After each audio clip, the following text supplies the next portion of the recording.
one. We have creative.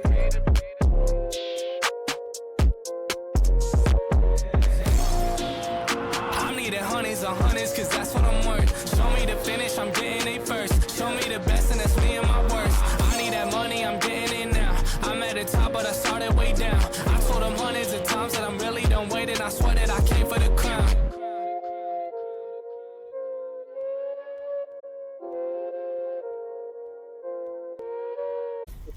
You're the one who's practiced one kick 10,000 times, and right now we've got a showdown between some newer faces, both on Terry Bogard. Oh, we got Terry Mirror? To Breakout series. Hey, yo.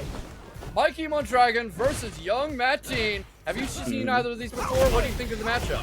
Oh, man. So, Terry versus Terry. I mean, I recently just fought Terry after so long, shaking off the rust. And let me tell you, Terry's an interesting character, gotta say. Terry's got some, look like he might have a little bit of stubby buttons on him. But Terry is no slouch once he gets in. And just like that, we got Mikeymondragon on the prowl right now. Ooh, jumps up with him.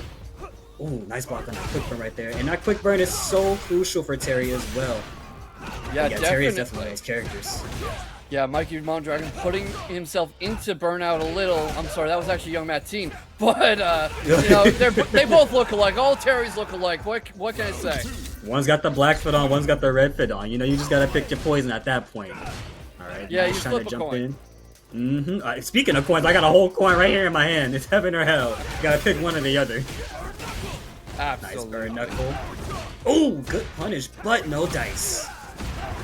Yeah, that is just the nature of the beast. Even if you calculate these things right, the dice might not fall where you want them to. As you can see, Young Mateen blocking that rising kick into a super art to take the first game in style. I mean, this has just been a lightning fast first game, and that is Street Fighter 6 for you. Yep, and what all matters in the end is that experience, because you can already see the difference, not even just in terms of ranking, but in terms of skill, like, you know, player level as well. Like, round started, see, this was gonna happen. Block that, right? You know what? Go on in there. Here we go, got the turn started. No, go ahead. I like that Young Mateen knows when to hold him, when to fold him, when to attack, and when to go on the defensive. He's not just rushing in, even though right now he's really piling on the hurt in the corner. He knows when to back off a little, and that's just as important as skill. Right, and of course, Young Mateen right now is taking advantage of Mikeymondragon's awareness of how to handle the Terry mirror match. And of course, this is the worst part. It's a mirror match of all things, you know? It can go one way or the other. Both of y'all want the same thing. Mirror matches are some of the scariest in any fighting game because it brings to mind the old saying from Sun Tzu in The Art of War. If you know yourself and your enemy, you need not fear the outcome of 100 battles. So the question is, just how well do you know yourself? Man, how well do you know yourself? I don't know, man. I didn't play enough Ocarina of Time to figure that one out, personally speaking. But, you know, here we are. You know what I'm saying? I gotta fight Dark Link and everything. Oh, that was a very interesting strategy from Young Mateen. It didn't... He's just really relying on the neutral jumps here to get around Mikeymondragon's offense, including sometimes just when there's nothing to jump over. Not sure if that's what's supposed to happen. He's definitely been fishing for something, and it looks like he might get it at this rate, but that was blocked, and Mikeymondragon has so much momentum now. Uh-oh, looks like someone's just having a little bit of a ball right there. You just kind of threw that up? Just throwing it up in the wind? Well, it looks like we got a final round scenario. I think I might have spoken a little too soon about saying what Young Mateen knows when to back off, because he was definitely getting far too trigger happy in that last game, in that last round. You can't get too trigger happy with Street Fighter 6 really because this is what starts to happen. So the moment you get trigger happy, you get too much aggression, and then one thing opens up. And look at these stroke moves right now, just going for him. Nice, Young Mateen gonna get the bust the wolf off. Nice. I kind of wish you could combo off for that. That'd be dope. Yeah, well. Oh, that's just going to go right past him. And the aerial kick to seal the deal to go on ahead in pools. Young Mateen with the presence of mind. Love to see it. Wow. And I love to see that we got Muhbeans. Well, you know, I think that $50 donation bought this from Muhbeans because that is exactly where we're headed as there's a barrage of Hadokens to start the round. And as we go into it in earnest, remember, !Matcherino in chat and redeem those codes as we head into the bot show. Jewelman versus Muhbeans, and this is bound to be a fun one. What do you think of the classic Ryu versus Honda matchup? Oh man, Ryu versus Honda, classic matchup, never really gets old. These characters have been here since the dawn of time. Honestly, Ryu, I like to think of him as a secret top tier, not really the top tier pick, but he's just a super stupidly strong character. As you can see, Jewelman trying to put in some work, but Muhbeans is coming through. Oh, nice with the Oisho throw, faking him out right there. Yeah, and in this matchup, oh, go ahead. I was just gonna say you have to be careful playing against Jewelman because he's one of those practiced 1,000 one kick 10,000 times guys, where he knows his character so well and knows his range so well, and you see Muhbeans doing a great job of shutting down his options. Yeah, definitely shutting down those options right now. Muhbeans trying to find their footing back right now, trying to get back out, but they're in burnout right now. Goes for the level 3. I love to see it. I love the cinematic. Hit him in the chin. You can, yes sir. Oh, man, very daring time. Okay, that's something scary. What are you gonna do? Oh, he parried. Oh, have to curl my toes for that one.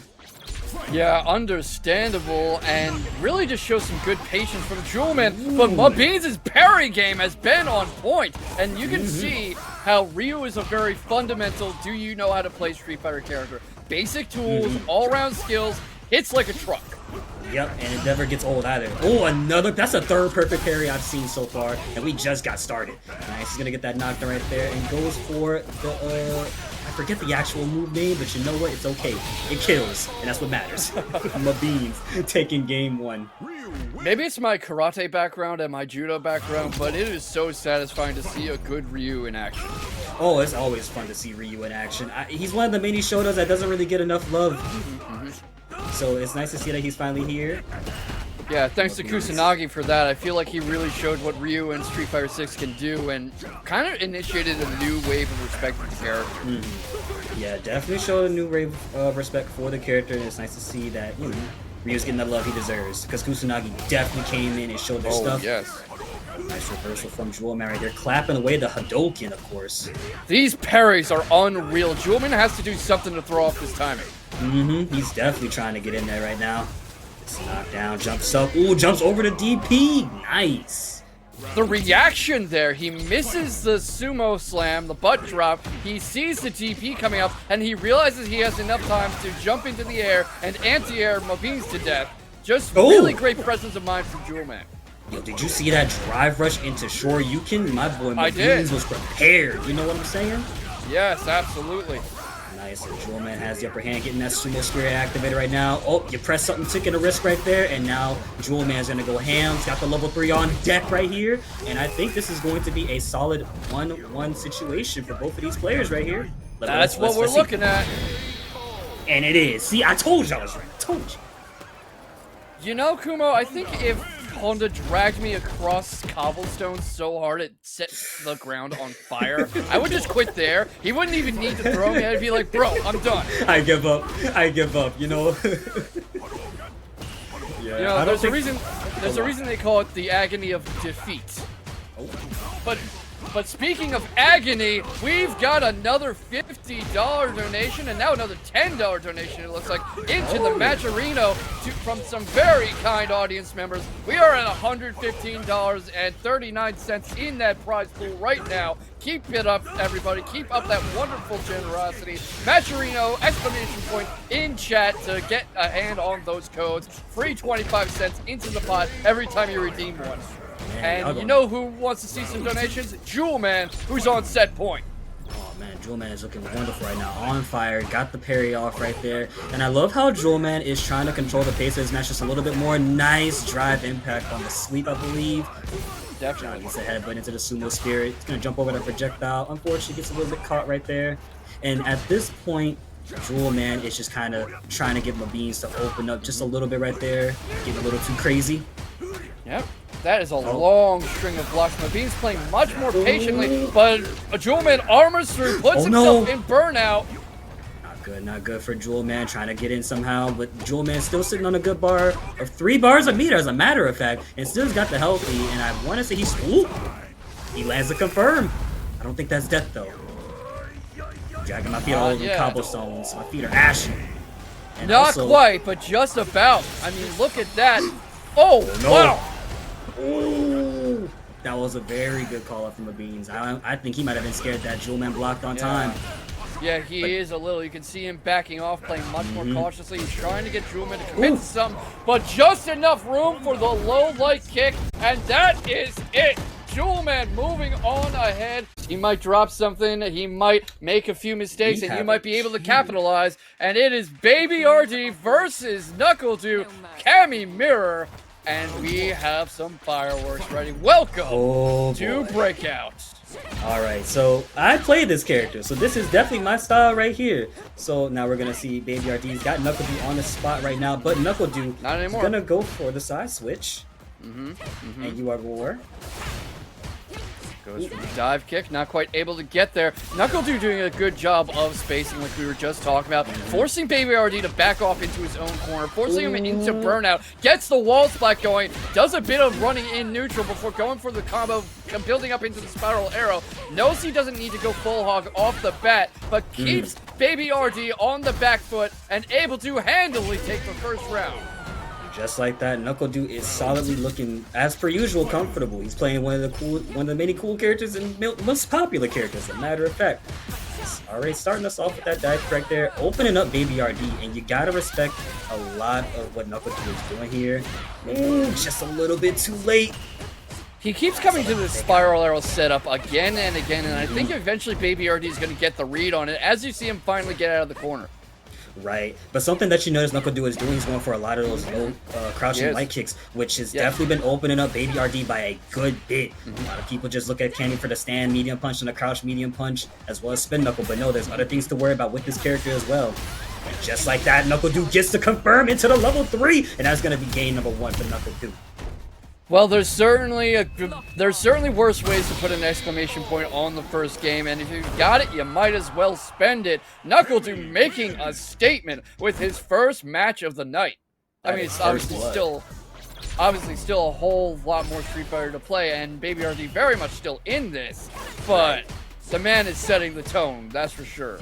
And the craziest part about this matchup is that both of these characters both know what they want, but NuckleDu is making very good use of Cammy's entire rushdown kit. Definitely trying to get BabyRd with a lot of hooligan mix-ups. Ooh, the perfect parry was so nice. I mean, back, of course.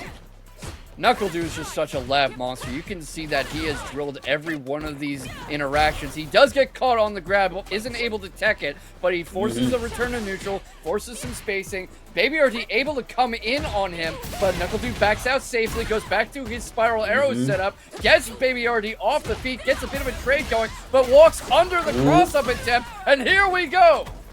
Nice, dashes up and gets the throw. Is gonna set him right there for a second. Oh, I love the patience from Du, sitting right there, just watching BabyRd whipping the throw. And just like that, we are on set point for NuckleDu.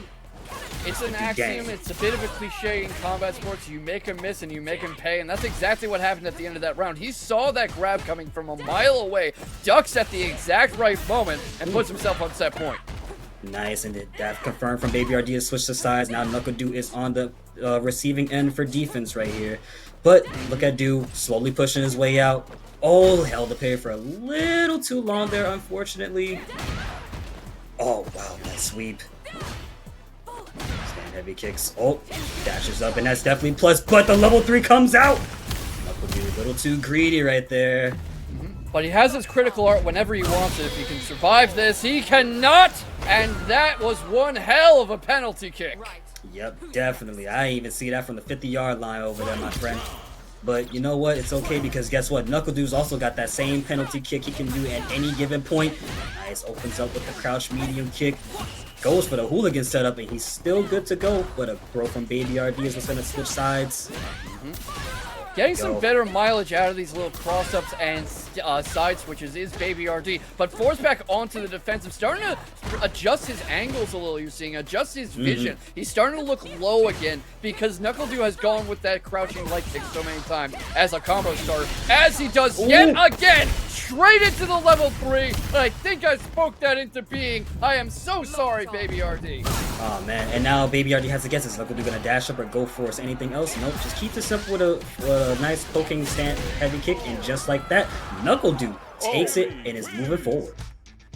NuckleDu ain't knuckle done yet at Breakout, and he's entered almost all of our Breakout series, and right now it's going to be a question of can Rave stand up to the 2-time champion? Alright, so we got Ryu versus Juri on the screen right here. Already starting us off with a Dungeon Charge, trying to get that Fireball game prepared because Juri's got 3 stocks ready already immediately.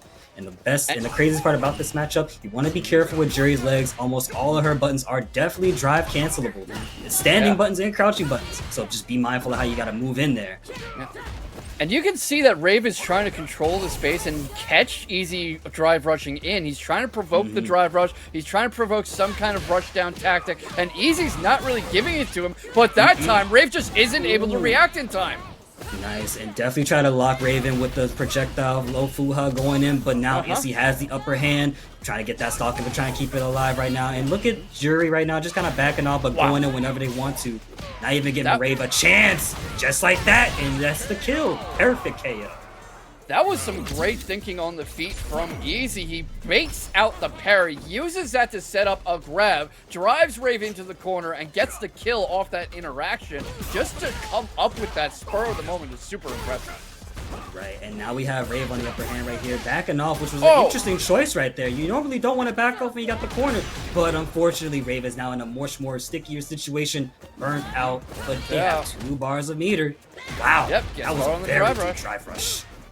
Yeah, the thing is, too, that Easy knows Rave is looking for the drive rush, so he's picking his moments very carefully, and he has critical art now if he wants it. Not going to get a chance to use it, though. Rave keeping himself alive. Nice shot from Rave, definitely staying alive against their partner right here. Interesting trade on the fireballs right there. Both players on the same bit of health margin right now, but Easy's going to be the one that closes the space.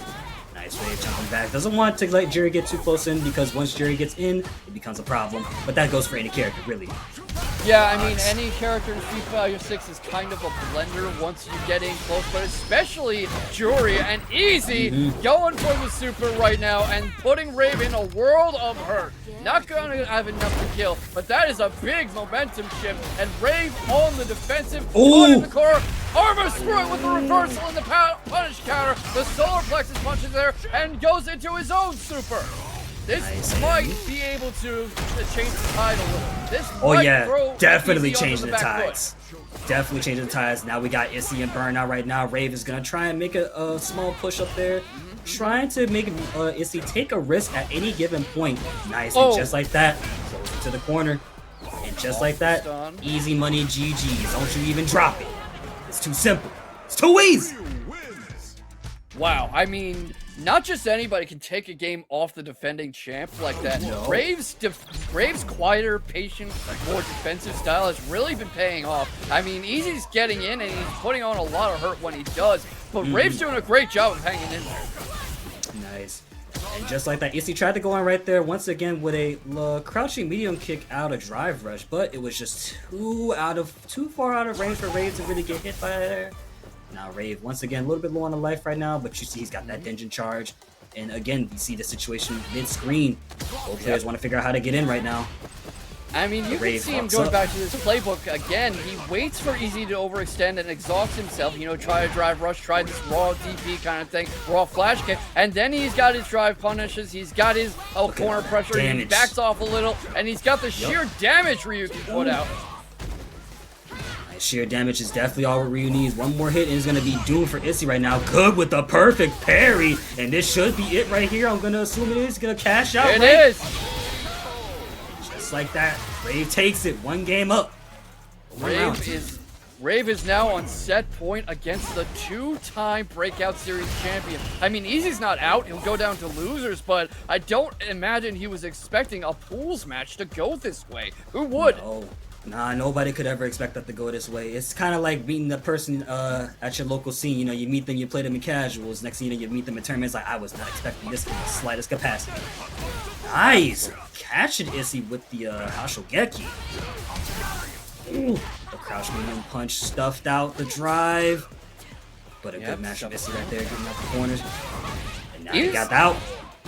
Easy's doing a good job of changing levels and changing Rave's eye level, his focus, because he'll go from these aggressive drive rushes to low pokes to counterplay, but he's caught coming in this time. Rave knew what he was looking for. That's a lot of damage. The level 3's right if he needs it. He's not going to need it. He just wins with the throw. He beat the 2-time champion. Nice job, Rave. Nice patience at that last minute right there to take a little shimmy. Really, really solid, and it will throw people off a lot. But we got MenialZ with the Rashid pick, as a matter of fact. So this will be interesting to see.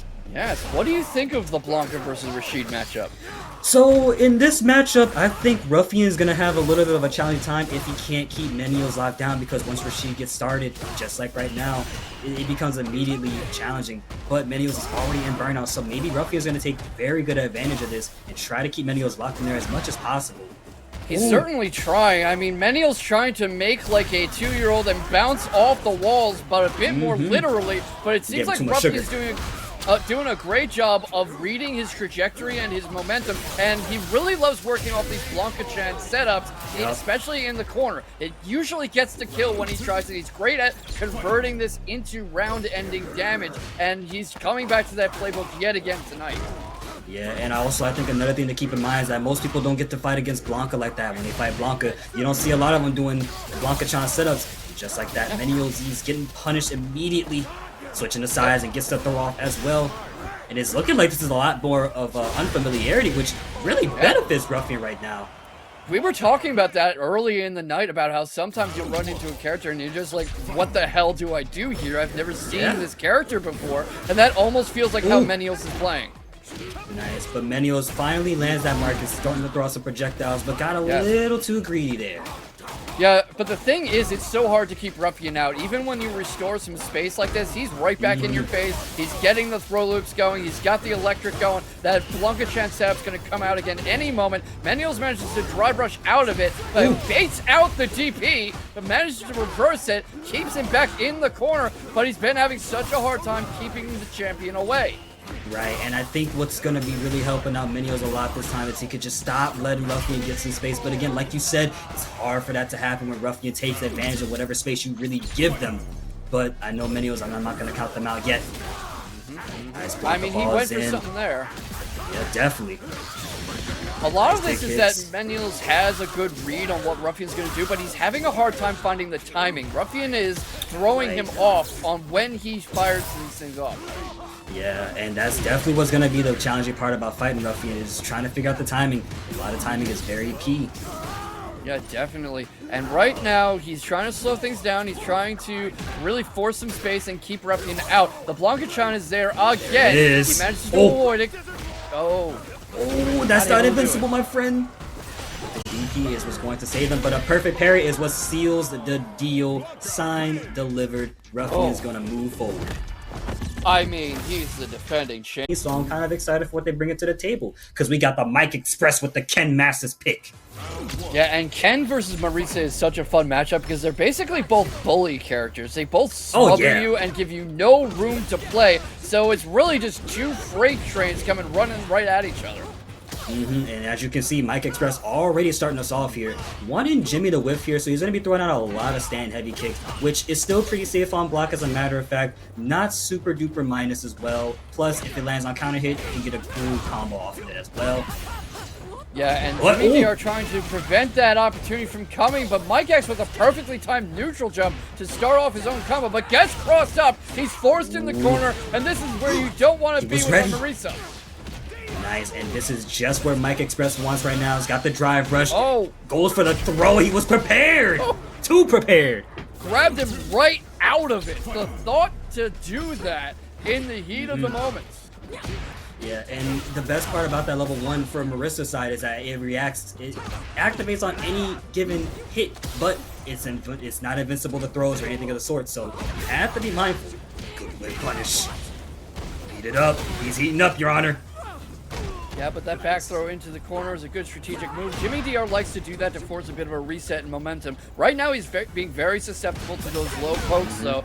He catches him drive rushing in, forces him back into the corner. MikeX is turtling up, gets the Tatsu out. He forces it back into the center of the stage. Jimmy DR backing off, trying to catch him drive rushing in, trying to catch him doing something, pressing something. The Gladius is perfect parried, and that might be MikeX's ticket to going a game up. Oh, yes, sir. Bringing the heat. Shinryu Repka. My boy Ken is heating it up tonight, ladies and gentlemen. MikeX, game number 1, confidently, solidly taking it over Jimmy DR. Yeah, I mean, that's why they call Ken a rush down character, because that whole game against a good Ken is just non-stop pressure, non-stop offense, and by the time you have had a second to catch your breath, to blink, it's probably over. Yeah, and like I said earlier, this kind of goes back to how I view Ken being the more of the offensive Shoto compared to Ryu, who's on more of the defensive side. But now we see MikeX is in the corner, getting handled by Marisa right now, but a solidly placed level 1 is what's going to save his life for the most part. Now you gotta think about what's going to come next. Ooh. Unfortunately, got a little too greedy there. I mean, that's what Jimmy DR excels in, too. He finds those moments where you're pressing a little too much. You're trying to do a bit too much, and he'll have the opportunity to do something to really just throw your whole train off the rails. Yep, and another thing that you gotta like from Jimmy DR here is that he's not gonna hesitate. If you jump that throw once, he's going to condition you to go for that, to crouch and get hit by the overhead. And as you can see, finally gets a throw. Speak of the devil, low on the life right now. MikeX got one more shot at this. Base the level 1 up, but no whip punish on time. However, MikeX is gonna get that rush down he needs. That's a lot of health to make up for, though, even with Jimmy DR and Burnout, and Jimmy DR does have that level 3 if he wants it. Wants to put an exclamation mark on this. MikeX is determined not to give him the chance to press anything, but that is a lot of time to let Jimmy get out of Burnout. I'm terribly sorry. Yep, Burnout, but still stuck in the corner. Oh, he's out of Burnout right now. The jump back light punch, a very good thing for Marisa to use. Oh, low on the left right now is going to be one more interaction, and just like that, the jump light punch takes it once again.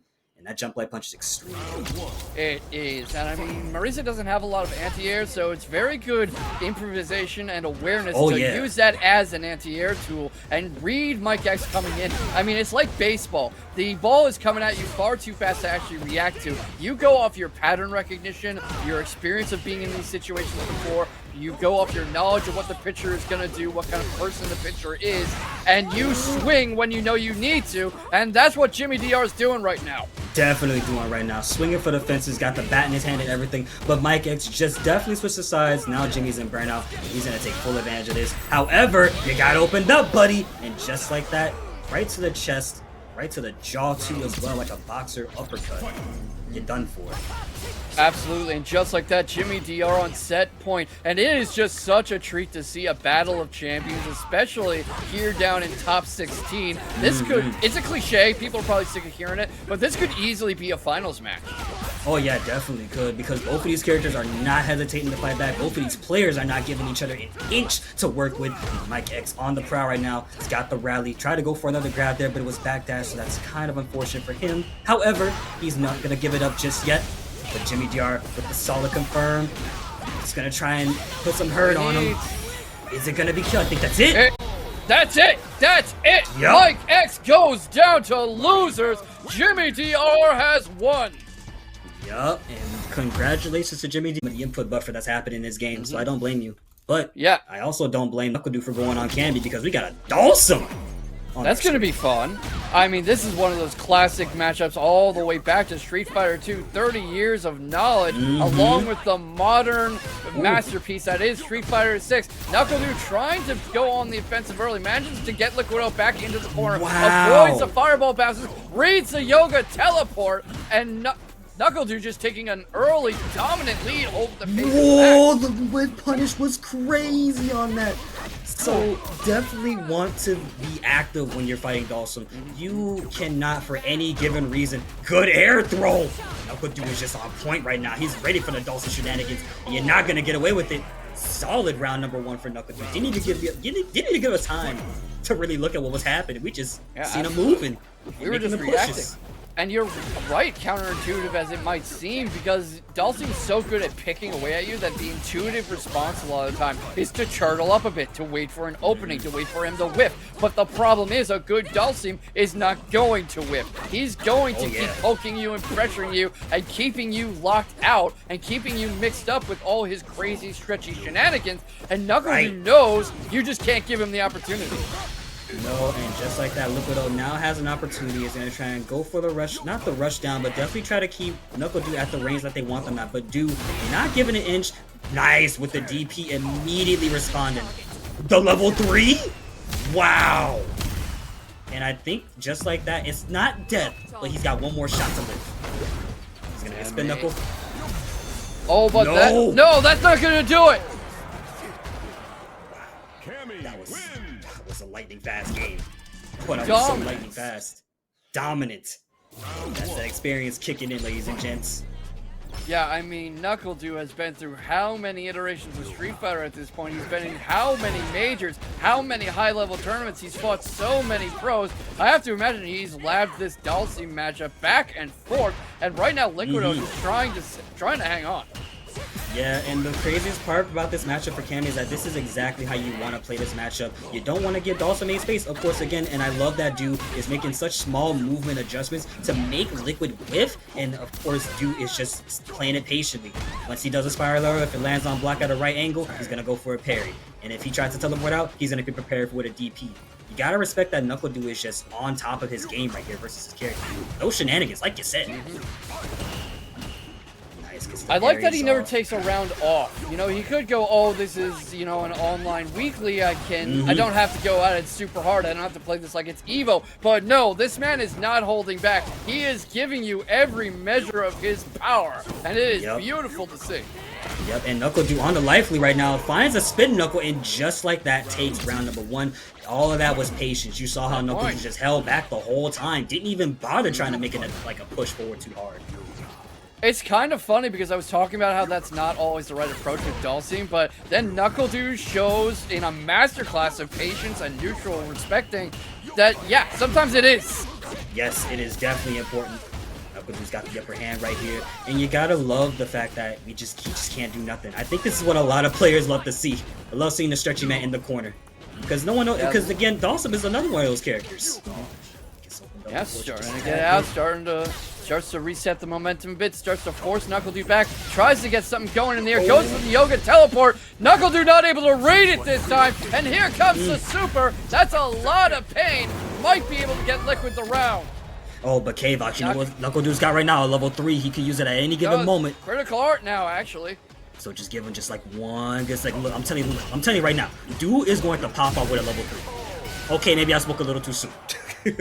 Still has that level 3 as we go into the final round, and this is the first final round of the set, so I have to imagine LiquidO's going to hope to maintain this momentum and keep NuckleDu mentally on the back foot. Was getting a lot of results out of that yoga teleport cross-up, but I have to imagine that NuckleDu, with his sheer experience, is starting to get the read on that. Yeah, Du has fought plenty of Dhalsim in his time, so I'm pretty sure he knows what the shenanigans are going to be, like you said, of course. And just like that, he gets the level 3 off and is going to go for it. You called out the level 3. You called this out. You told us all this was coming. I told you it was coming, because now Du's got to go for an option here. A dash up. No, it goes for a die kick, but it's perfect parried. And the throw, keep it simple, keep it clean. I'm surprised it even worked. Yeah, the composure from LiquidO, you can see that he's not letting the enormity of the task before him get to him. He's not overwhelming himself. He's finding his options. He's doing what he can to stay alive, but that might not be enough. The pressure is relentless. And just like that, Cammy wins. Jinx, NuckleDu, going on ahead. You have such ample time. But we got ample time for this match. Oh, we got someone else from the NuckleDu here. And what's that? This Explains the name. Yep, and what's this I see? Dusicle at the legend rank? Yo, he was grinding. My boy was on tear. And playing the Aki. You know, what do you think of Ken versus Aki? So, Ken versus Aki is definitely a bit of a tough matchup. With Aki's latest changes, I'm sure it opens up a lot of her game plan to get in for Ken. But again, Ken has a simple game plan of similarly to Ree, where he can just also be on the defensive all he wants to. But the moment he gets his offense started, you gotta play between gen ride, dash cancels, run cancels, and so much more. And as we see right now, Dusicle on the tear, gets the throw, and is in burnout. ElderGoose. But now this is where Dusicle starts to slowly give it up a little bit. I'm not sure if that's worth it. Oh, wow, right through. But, you know, Dusicle saw that coming a mile away. And this is a really complex, tricky, mix-up heavy character. Very unorthodox. Understanding how she ticks is a key to success in Street Fighter 6. And the key to success, it shall be. Good punish on the sweep from ElderGoose, and I'm sure they're going to get a toxic setup right here, of course. Nice. And this is what you want to see from Aki. You want that poison at all given points. You don't want to let go of your poison whatsoever, because guess what happens? This happens. Trade right there, of course. Doing some good job with the counter post to keep Dusicle out a bit, and it wouldn't look it, but doing a good job turtling up, staying on the defensive as he tries to fight out of burnout, but can't hold it up for long. Here comes the stun, the wall punish. Oh boy. Oh my god, that was crazy. That whole sequence from Dusicle was absolutely beautiful to watch. It was. Absolutely. I mean, just got everybody in the background hyping it up. What a blazing fast last round of that set, of that game. Blazing. Man, Ken is heating up, just like that producer tag. He's heating up. That's exactly what comes to my mind. Nice. Jumps in over the fireball and keeps it simple. Damage already tacked on. Good shimmy. Yeah, I mean, you take your guaranteed damage, you take your tacked on stuff from wherever you can get it, and you build off those little interactions, those little pieces of damage, and you turn it into a big old snowball that runs over your opponent. And right now, that's what Dusicle's trying to do. And just like that, I love that Dusicle was keeping ElderGoose locked in with the Dragon Lash, sneakily sneaking that in there somehow. And just like the Dragon Lash, the DP comes through, chipping them out, and we're on round 2. Rather unceremoniously putting himself on set point too. I mean, I feel like we hardly even sat down to watch that first round. Definitely went by pretty fast. But as soon as ElderGoose goes into burnout, just like right now, this is exactly what's going to be costing him in just a moment if he gives Dude some space. And it looks like he is. Oh, got a little too greedy there on Dusicle's part, but ElderGoose doing a wonderful job staying alive right now. Yeah, absolutely. Really just hanging in there as best he can, and you wouldn't think that he's the one with the life disadvantage at the moment. I'm about to eat my words because I was going to say he sure isn't fighting like it, but maybe he should have. Yeah, definitely should have fought like it, because now we are on round number 3, the final round. Dusicle is going to either win this or maybe not. You know, I'm always rooting for the underdogs. Well, you know, that is a fact that is rare in Street Fighter 6. I know it's a hot take, but either you win the game or you do not. It's a pure 50-50. I just wanted to call this out really quickly. I love how Dusicle just spam crouch and heavy kick, spam sweep multiple times in a row. It's like, bro, just press already. Just press. Please, just press. You guys are nuts, I mean, there's aggression and then there's whatever that was, but Dusicle not letting us forget that he is the one with the momentum here, pushing ElderGoose to the limit and almost into burnout, caught up against the corner. A Hadoken spam. We've got the burnout. We've got the end of the set.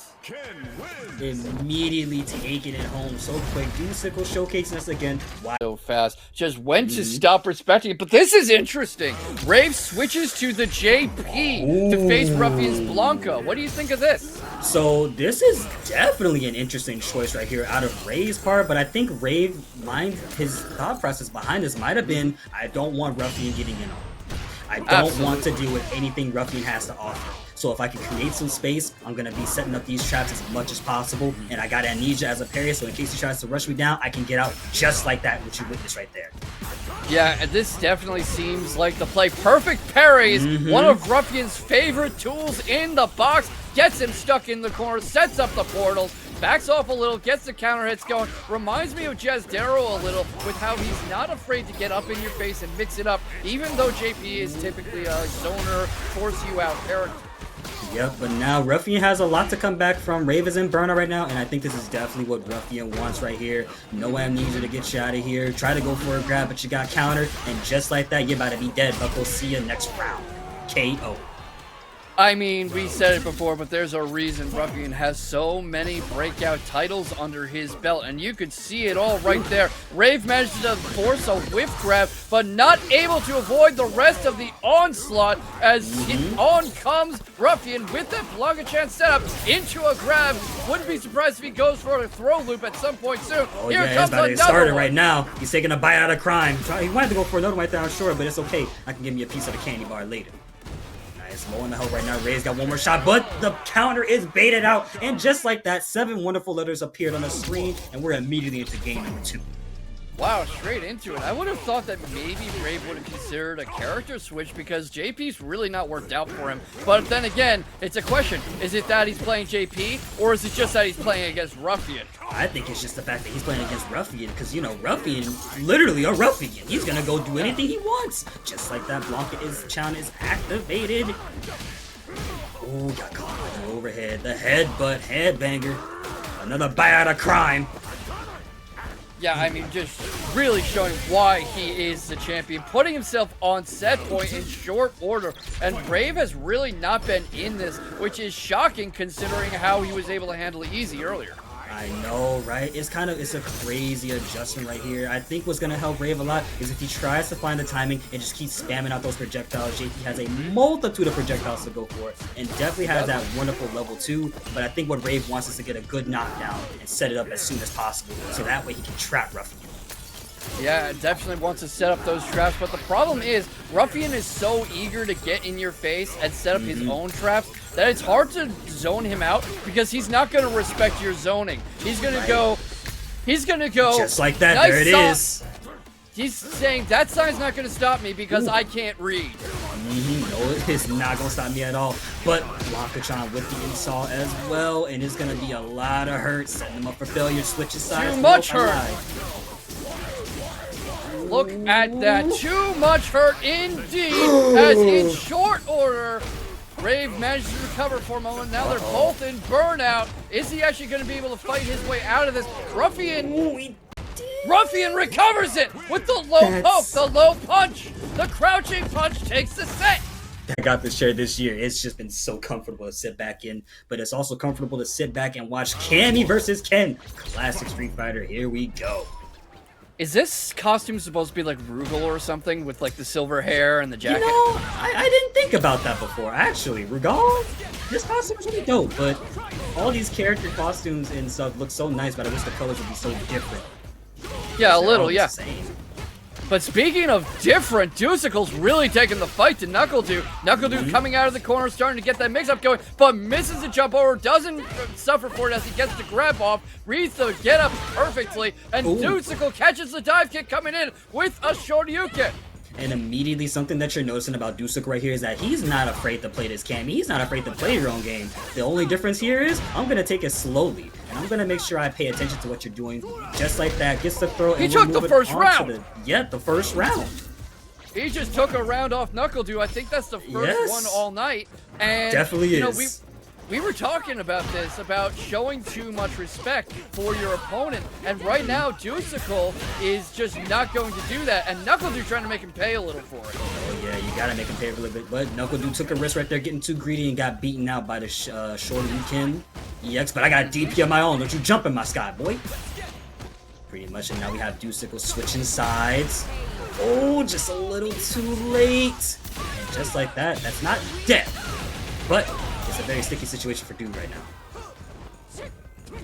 This could be anyone's game right here. Sticky indeed. Uh-oh. We've seen these crazy Dusicle come back before, but not this time. Round number 3 is what we're going.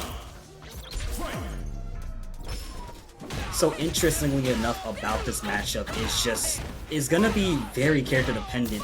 Nice, deeply going in with that hooligan combination right there. And I think that's what's been helping Dude out a whole lot. A lot of people are just not prepared for what's coming out of hooligan.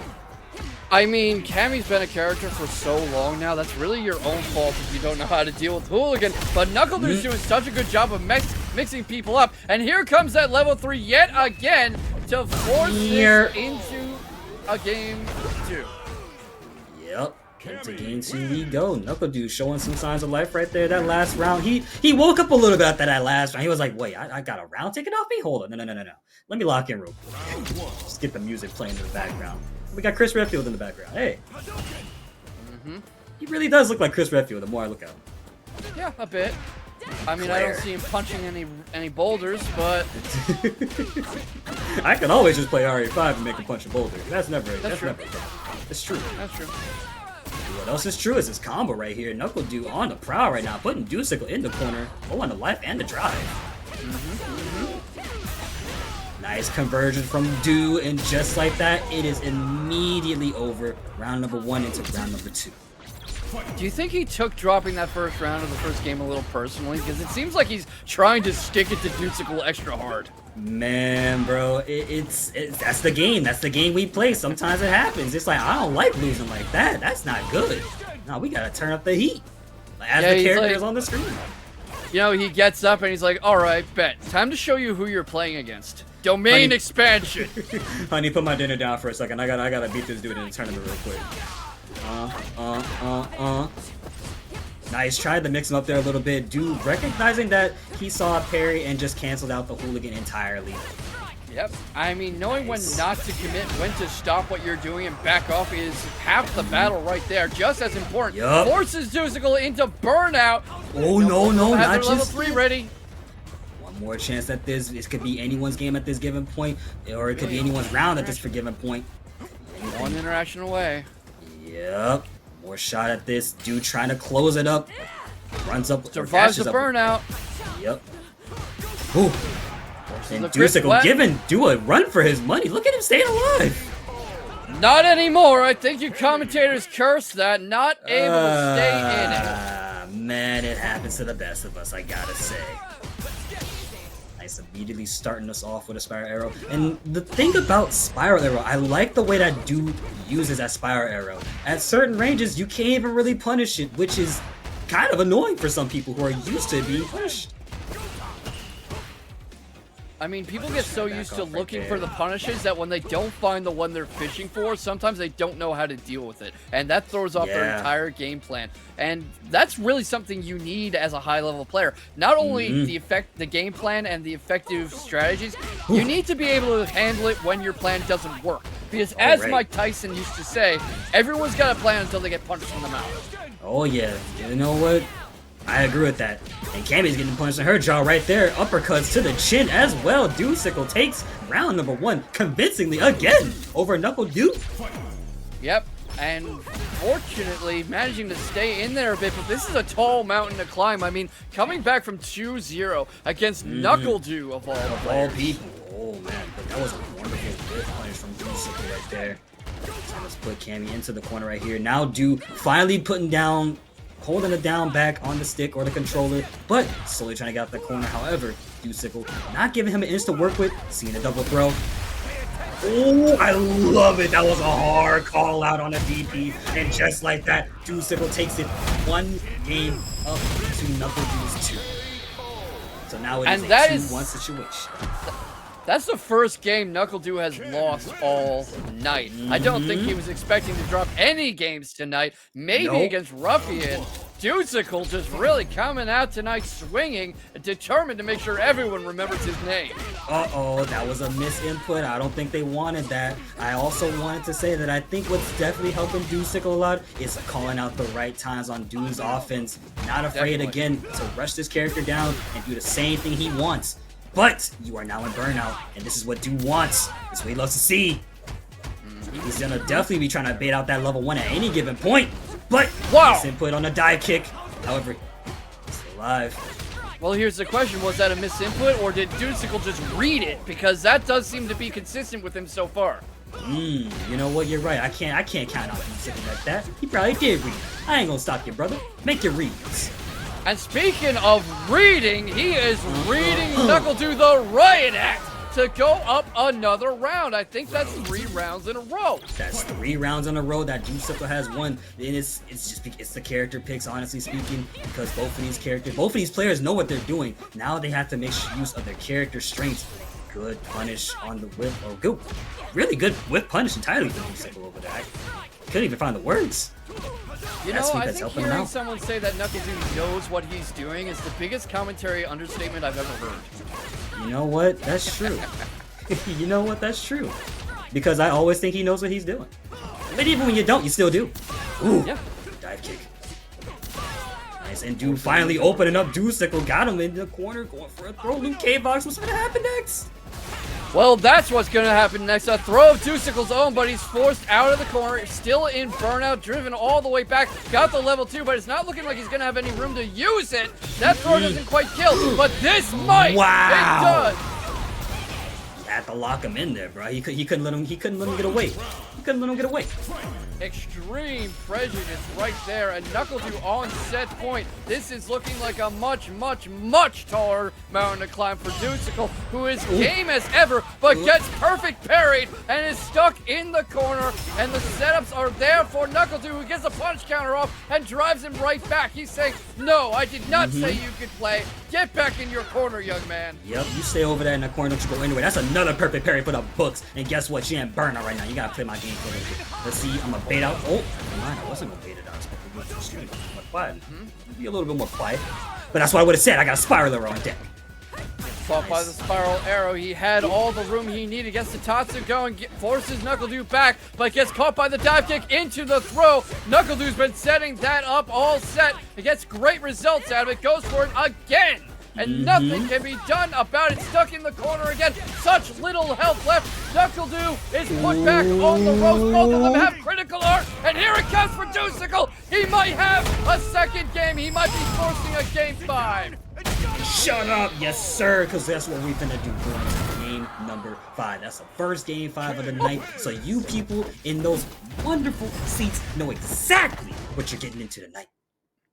Dusicle taking NuckleDu to the absolute limit. NuckleDu forced to bow his head in respect in the lobby chat. It's not every day you get that from a champion like this. Yep, that just goes to show that you've come a long way. That goes to show that all the effort that you've been putting in is not going to waste. Because, ladies and gentlemen, Dusicle is showcasing wonderfully right now. Oh, but he switched to the Guile! Oh. Yeah, I am not surprised. That not surprised either. Downs really didn't work out in his favor and was really kind of hitting Dusicle with the stand proud. You are strong. Yep, and I think that's what Du was trying to rely on. Maybe trying to rely on Dusicle's mistakes during the rush down to really help him out there. But Dusicle was also playing the same patient game as Du right there. Two people with, that's crazy. 2 people with the name Du that starts. That's a little weird for me. Now I gotta figure out how to call this properly. Well, one of them is NuckleDu, and one of them is yeah. Du, You're right. One of them is NuckleDu. Yeah. And then they got Dusicle, Knucklesicle, I guess. I don't know. Look at those parries. I guess some good parries going. I mean, Dusicle's been great with the parries all night so far. I'm not at all surprised. Both of them have level 1. Both of them teetering on the edge of burnout or in it, in Dusicle's case, and he took another round.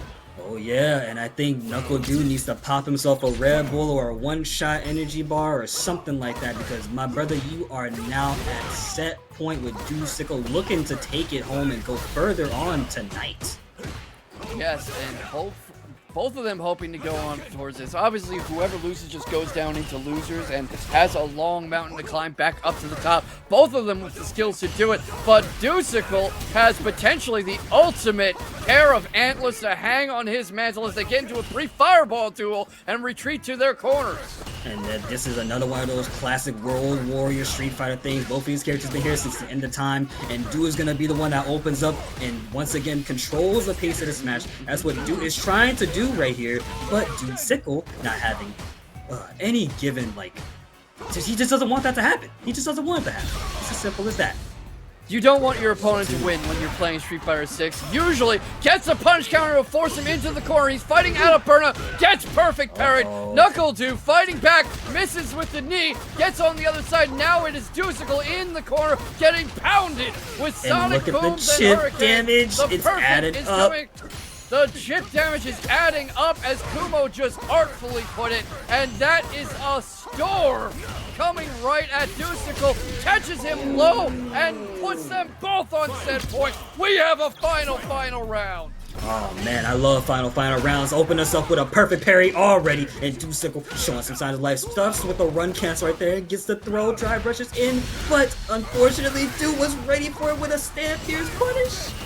Du's level changes have been something else. He keeps finding these opportunities to hit sweeps and low kicks and really catch Dusicle off guard. But now it's Dusicle putting him in the blender. Now it's Dusicle with the corner pressure, with the throw loops, with the pressure, not letting him get up. No way, level 3! And here it comes! The level 3 comes out, and that's going to do it! Dusicle has beaten the Capcom Cup 2016 champion. NuckleDu goes down to losers. Man, that was a wonderful set from both these players. Honestly, what a fight. But well, I am sworn to neutrality as a commentator, and I'm also not an anti-Brazilian racist, so I am just hoping for a good match, and I know these two are going to give us one. exactly, and that's all what I'm looking for right here. Because guess what? At the end of the day, I got love for both these players. I love that they come out here, do their thing, show us how they do it. Because guess what? Ruffian and Jimmy DR on your screen. Don't you go anywhere. Such a fast pace, too. It reminds me of what you were saying with not allowing your opponent the patience, not allowing them enough respect to set up what they're trying to do. Ruffian's not getting any space to set up his traps with the Blanka doll and stuff. He's not getting a chance to really catch Jimmy in anything. Jimmy is rushing in, punishing him for pressing anything. Then he's forcing some space and getting back in when the moment is right. Yep, and just like that, a meaty punish. Oh, resets with the DI, and just like that, we are going into the next game right here. Good, he didn't drop it. I want the best for both of these players, but I don't want no drops. This is such an exciting, fast-paced game one that my co-commentators skipped around, and I cannot blame it because you know who else is trying to do that? Jimmy DR armoring through that and forcing Ruffian into the corner again. Gets caught with the Blanka ball, but that has been Ruffian's first time really managing to escape. Here comes the Blanka shot. Jimmy DR reads it. He sees it coming. Did you see how he just jumped up with it with that stand? With that jump leg punch as well? Man, that's crazy. Taking 2 bites out of combo. We're going to move a little forward. Oh, okay. Just barely punished right there. I don't think that was even something Ruffian set up. That whiff was kind of luck, and he just capitalized on it. That was pure luck right there, because now we are on round number 3. I think what Ruffian is just a little bit scared of is those big Marisa buttons. The Scudam armor also coming through to save his life as well. That's definitely what carried Jimmy. I even just saved him, really, a lot of times. Yeah, just like that. To be fair, if a big, strong Marisa was coming at me, I'd be either scared or, let's just say reacting in a very different way and move on. Oh, yeah. Nice, where we are now. Oh, look at Ruffian jumping back. He wants to get out of that corner so bad. He wants Jimmy to run out of, but Jimmy not playing the game. He's like, I'm going to watch you. You can see Ruffian trying to bait this out. Finally, Jimmy DR comes in, and that low punch was there waiting for him, as was the electric, and comes straight into the grab. Yep, and this is exactly what Ruffian wants. Got the upper hand, and I want to say he's going to go for a Blanka setup into level 2. All right, both players on a life. This could be anybody's game after all. One good move. Oh, that was just forcing him into a Zugzwang situation, borderline checkmate, because Jimmy DR knew if he ran into the Blancachon, he was dead. But if he jumped over it, Ruffian had an anti-air ready, and you saw him freeze up as he knew he had no good moves left. And finally, Ruffian forced the situation. Yeah, and that's definitely what's gonna be, if he gets in a situation like that again, honestly, it's just tough. You just have to be patient. Block it out, as I say. Nice, and we have Jimmy trying to close the gap a little bit right here. Ooh, try to go for something. Took a risk there, but no dice. Oh, the setup on that Blanka knows when the drive rush is coming and throws it out at the perfect time to force Jimmy DR to stop. And that moment of hesitation has seriously cost him because he's got such a life lead to overcome now. Right, and I think another good whip punish, by the way, moving into round number 2. But I think another thing about Ruffian's Blanka is that once he throws out Blancachan, say mid-screen or a little bit further back, you now have to think, is he trying to bait me to walk back a little bit, or am I gonna, like, you know, am I gonna walk a little before he's gonna get me? You have to be prepared at all times, especially with Marisa, because you don't really have any other options some days. It's a little challenging to get out. I mean, that's the thing with Marisa, and you can see this with Bison a bit too. You basically have to commit to playing the bully. You can't really back off, and that is what's giving Jimmy DR some success, forcing a final round. Alrighty, and here we are in the final round. Of course, Jimmy DR is going to try and make a move to get in here, but playing it patiently, not trying to fall for the shenanigans. Once again, the Blanka shenanigans, of course. But Ruffians, look at him playing much more differently now, much more slowly. Actually evening the pace of the match right now, but we're still full screen, mid-screen, but good whip punish! I mean, he was just waiting for a poke that he could bait out and go straight into this super, and Jimmy DR gave it right to him. I think he was anticipating a Blanka ball or something, because that is not something you just throw into thin air. Right, and now Jimmy DR a little bit low on the health right there. Ruffian sitting with a clean drive meter, 3 Blankas, and good health. Now, this is going to be a bit of a wall to come across, or try to go over. Yeah, or go through it, which is certainly what Jimmy DR is trying to do, because this is a game where you really only need one good interaction to overcome a life lead like this. Oh, of course. One good interaction seals the deal for Marisa, and that's usually the story written in the books, written by K-Box himself, as a matter of fact, because he's a good artist. I am good glad. art. Thank you so much. Oh, of course, man. And just like that, Jimmy DR gets the hit, but I don't think they wanted that. Oh. They bait out the Blanka ball, get the drive reversal. Yeah, Ruffian's good at the parry game, at timing these parries, but also Jimmy timing it a bit to force them and really lock down Ruffian for a moment. And now he's the one with the life lead, backing off to avoid the charge and manages to get the kill. Get comfortable, chat. We're going to be here a while. I love that jump back. That was a really solid, honestly, a call out really, because the punish was insane. He was prepared. He was prepared. Absolutely. Definitely. He knew that was coming. He is very familiar with how Ruffian has played by now, and we talked about that through the night up to this point. Matchup familiarity, character familiarity, player familiarity. There is no coming in here and thinking, what the hell am I going to do? Jimmy DR knows how to play against Ruffian. Right. You know, sometimes I see Blanka's little stand like him, like, just put the little foot on it, like, little stinky foot. Little stinky foot, like, tap, tap. Understandable. Oh, look at all that help off of those small pokes already, just chipping them out with the hands right there. And now Jimmy DR low on the life right here. Ruffian on the tear, but one good hit. Let's see how Jimmy makes this comeback. If he makes a comeback for that matter. Oh, we've seen Jimmy make some crazy comebacks, but not this time. Too soon. Gotta block your toes, man. You just put the stinky feet on. You don't want that. Ruffian likes to go low to start these offensive rushes, and he'll usually set up the grab with the drive rush, with just rushing in on you, not letting you have a chance to react. Blanka ball usually sets something up too. Jimmy DR tries to catch it coming in, succeeds the second time, sets up the Gladius, but it's blocked, and Ruffian just creating a lot of space and trying to encourage Jimmy to come in. I love that anti-air a little bit earlier. And you see how Ruffian is jumping back a lot of times. Jimmy DR is trying his hardest not to get caught by it by any means. Both people trying to jump back. But Jimmy DR jumped back, came in, and just like that, finds his mark, goes for the level 2, and now he's in burnout. What's it going to be? Absolutely. A drive impact to seal That's going to be it. That's going to be a final round. Bing! Yup. Seals the deal. Now we are on round number 3. K-Box, I'm a little scared right now. That just went perfectly as Jimmy DR wrote it up. That was a 75-yard bomb straight into the end zone, and Ruffian not wanting to give him another chance to play like that. Oh man, this might be a soccer game because Blanka is about to start spinning all across the stage like a ball, gets punished, soft in the jaw.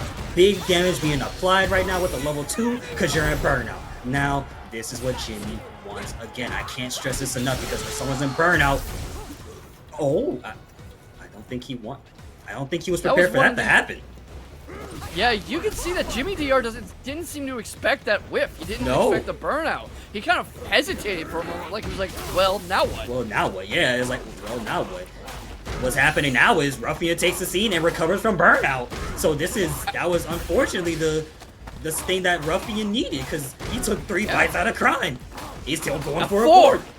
Yo, gourmet. Is he gonna go for a 5th? That's the question. He goes for it, but it whiffs! The back throw into the corner, and Jimmy DR trying to steal the momentum back. This time he's expecting the burnout, but he's also expecting Ruffian to have a counter ready, and he gives Ruffian too much time. Ruffian able to save the game for himself.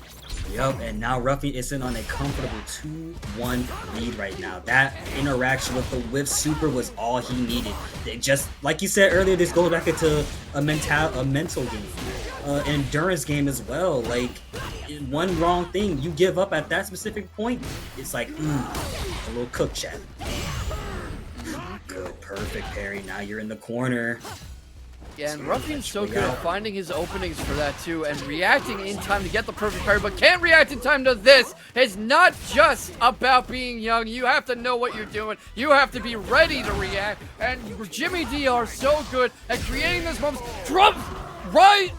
Drive rushes through the Blanka setup, knew it was going to come in, knew Ruffian's habits, and that is what he needed. Yep. And now Jimmy is sitting on a comfortable 1-round victory over Ruffian right here. Woo! I love how they go for the overhead out of the Scudum stance right there. But you notice that Ruffian's jumping back a lot. I adore the jump back attempts because it is actually a really good tactic in certain situations. Yes. The wonderful backdash.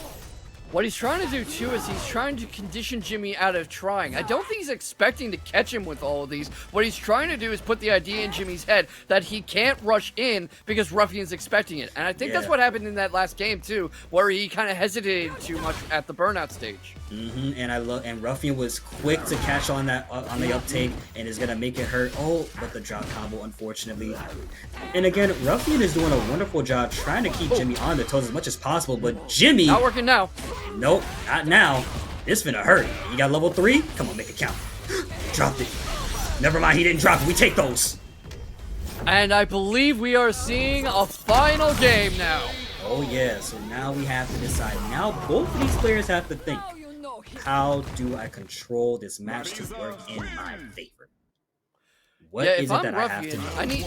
I need to do some serious thinking if I'm Ruffian because Jimmy DR is showing such keen awareness of his playstyle. Do you just do what you've been doing but more, or do you put some serious thought into changing up the pace? Oh yeah, and what's funnily enough is that last week, I think it was Jimmy that, if it wasn't Jimmy, somebody sent Ruffian to losers. So even if Ruffian does go to losers, he can make a crazy tear and win once again, all the way from the brink of defeat. We gotta, if that happens, we gotta ask, NuckleDu versus Ruffian or versus Jimmy. How do you think that ends? Oh man, that's when I have to see to believe. I don't even have any words for it. I want to see that one happen live. First 10, here we go. I think Ruffian's hoping to delay that meeting with NuckleDu because he just put himself on match point. Oh yeah, he wants to go fight NuckleDu immediately.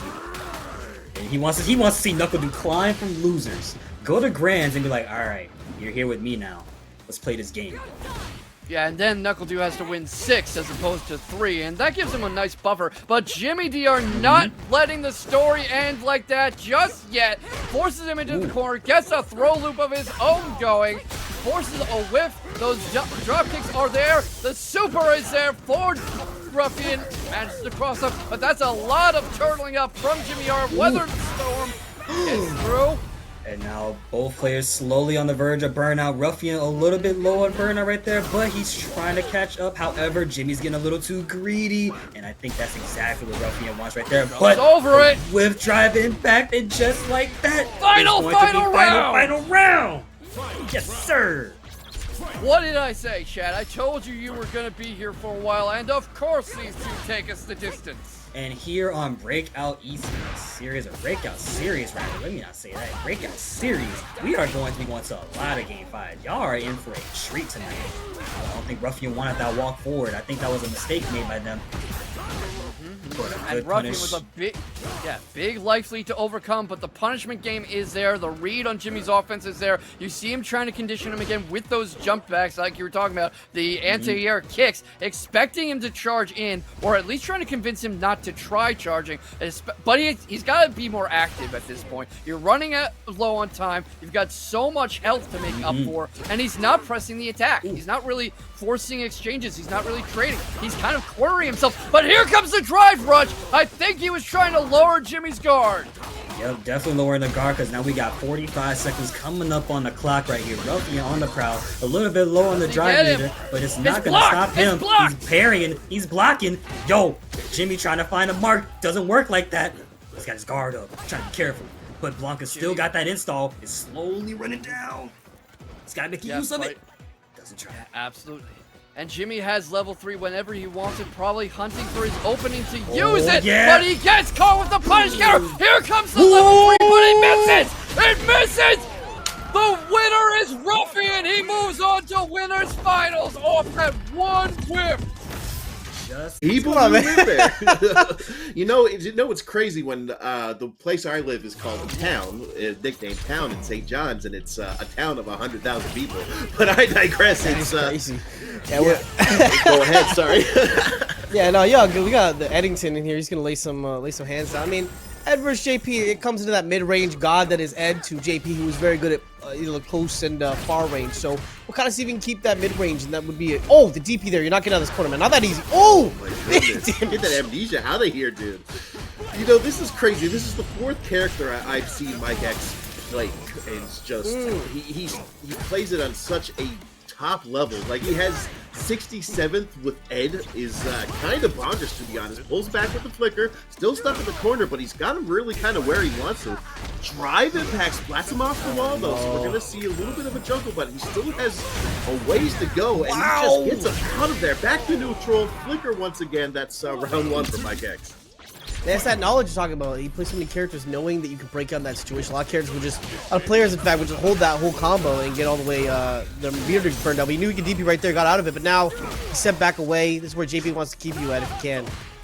Absolutely. And, I was going to say there was a miss parry there, and just buttons were pressed, and MikeX was still able to keep the pressure going. Yeah, you're going to see Rave kind of just do what they can to step back as much as possible, but then MikeX just catches him with the jump in. And I want to say this could possibly be the round of the level 3. Oh, yeah, I'm going to have to say you're going to wrap that one up. That is a lot of damage. I mean, that's the Ed Classic, Eddington Classic. He's got this crazy damage conversion. One hit. I think he's the one character in the game can punish a lot of moves with that standing light kick, that light punch, whatever it is, the short whip there. Just catches so many people lacking. Absolutely. We're going to game 2 right now. It's best 3 out of 5 territory in top 8.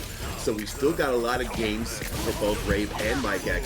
So I don't know if this is just the breakout special, but every time a new match starts, just a new game starts, the person who wins the first game has a rough second game, or at least the rough first round of the second game. It's kind of wild. I agree with it. Yeah, it's, maybe they adapted. That's kind of the beauty of it. And right now we're seeing how that looks out. He is getting checked right now with a lot of these moves here. The whip's a little scary because, JP, that whip range you want to sit at usually against characters right out of follow rate. JP's really good at throwing out spikes in that situation. It's kind of hard to keep him away. And that's wow, this combo is going. Oh my goodness. He forces him to spend the level 2 even though he has that much of a pixel. Oh, not only did he force him to use it, it broke it right there with the fireball. That was beautiful timing. Yeah, no, I'm honestly surprised on what happened there, but still good investment of meter there. Rave does take first round against MikeX, but still, this is MikeX we're talking about here. Playing another character, Ed, just using that stance just to get through with flickers. Just look at that. He's just letting him just get him with the flicker all day. He's not too concerned, but he blocks the drive reversal. So getting a little bit of a safe jump there. Man. That was just gross there. And just, of course, drive rush the god. Unfortunate drop there. Lets him jump out, but still in a good spot. MikeX is just, what a backdash. Oh, pardon me.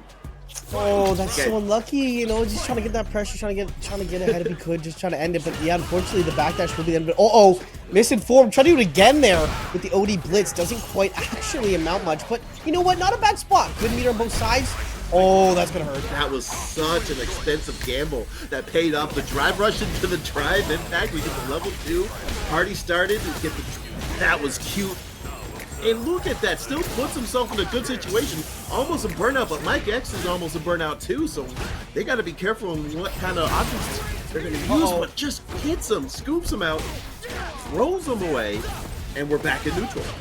Yeah, he keeps putting him in these good spots where he's getting this whip off, and he's forcing the parry option out. Rave is sitting pretty low on meter right now. Oh, this could be burnout. Yes, it is.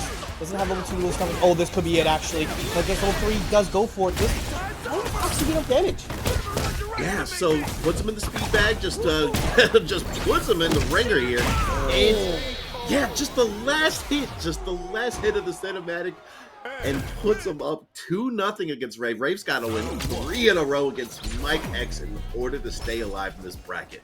Yeah, he threw the haymaker out there. It's been working. I mean, it feels like a lot of time Rave, the character JP and constantly thinking, okay, you never want to get burnt out with JP. That's his job is to bring you out. But he keeps getting caught lacking here because Ed is just so good at that mid game we talked about before. And if you can't force him to play your game, you're going to be in a really bad spot. We're seeing these grabs too. Oh, and the pull again. He's getting caught with his whip like crazy. Yeah, just hesitates just a little bit and gets him out of the corner, but it doesn't really matter. He's put in burnout. He's got to find a way to use those staff pokes just to keep Ed at bay, but right where he wants to use the staff, Ed could use his tools as well to just pummel him. But, you know, he's not doing too bad fighting out of burnout, but that's going to launch him. Level 2, you're on borrowed time. Does he got those? Oh, yes, he does. Oh, my goodness. Yeah, he put him to sleep with that dream combo right there. He's going to snooze for a sec. Think about what he did wrong there, but that is where it gets scary. I mean, it's Mike with this level 2. That's Ed's. Oh, DP not quite hitting there. The jump in gets to say big damage here from Rave. Okay, sets up the portal there, reads the jump in, and then gets caught with a low. So, okay, good safe jump there. Level 2 activated. He's going to have to spend a lot of meter, a lot of resources just trying to get one more game out of MikeX, but still. Come on, bro. This is insane. That day, off of one combo, that was a 2-touch round, essentially. Yep. Put him in corner, level 2 started, and it did not stop until he exploded. Oh, absolutely. So, yeah, final rounds. Rave getting the party started with the perfect there, but still, and you know, it's not that bad of a meter disadvantage there. So this could be possible for Rave to put it back into game 4, but as soon as I say that, you know, he bobs and weaves in, and we're now stuck in the corner once again. Yeah, it's so hard to get away from the character, and he's so good at this range that you don't want to be. It's not comfortable to sit it. You can't really spike safely, and he's gonna throw it safely because he can cancel it, right? If you're goodness, DI though.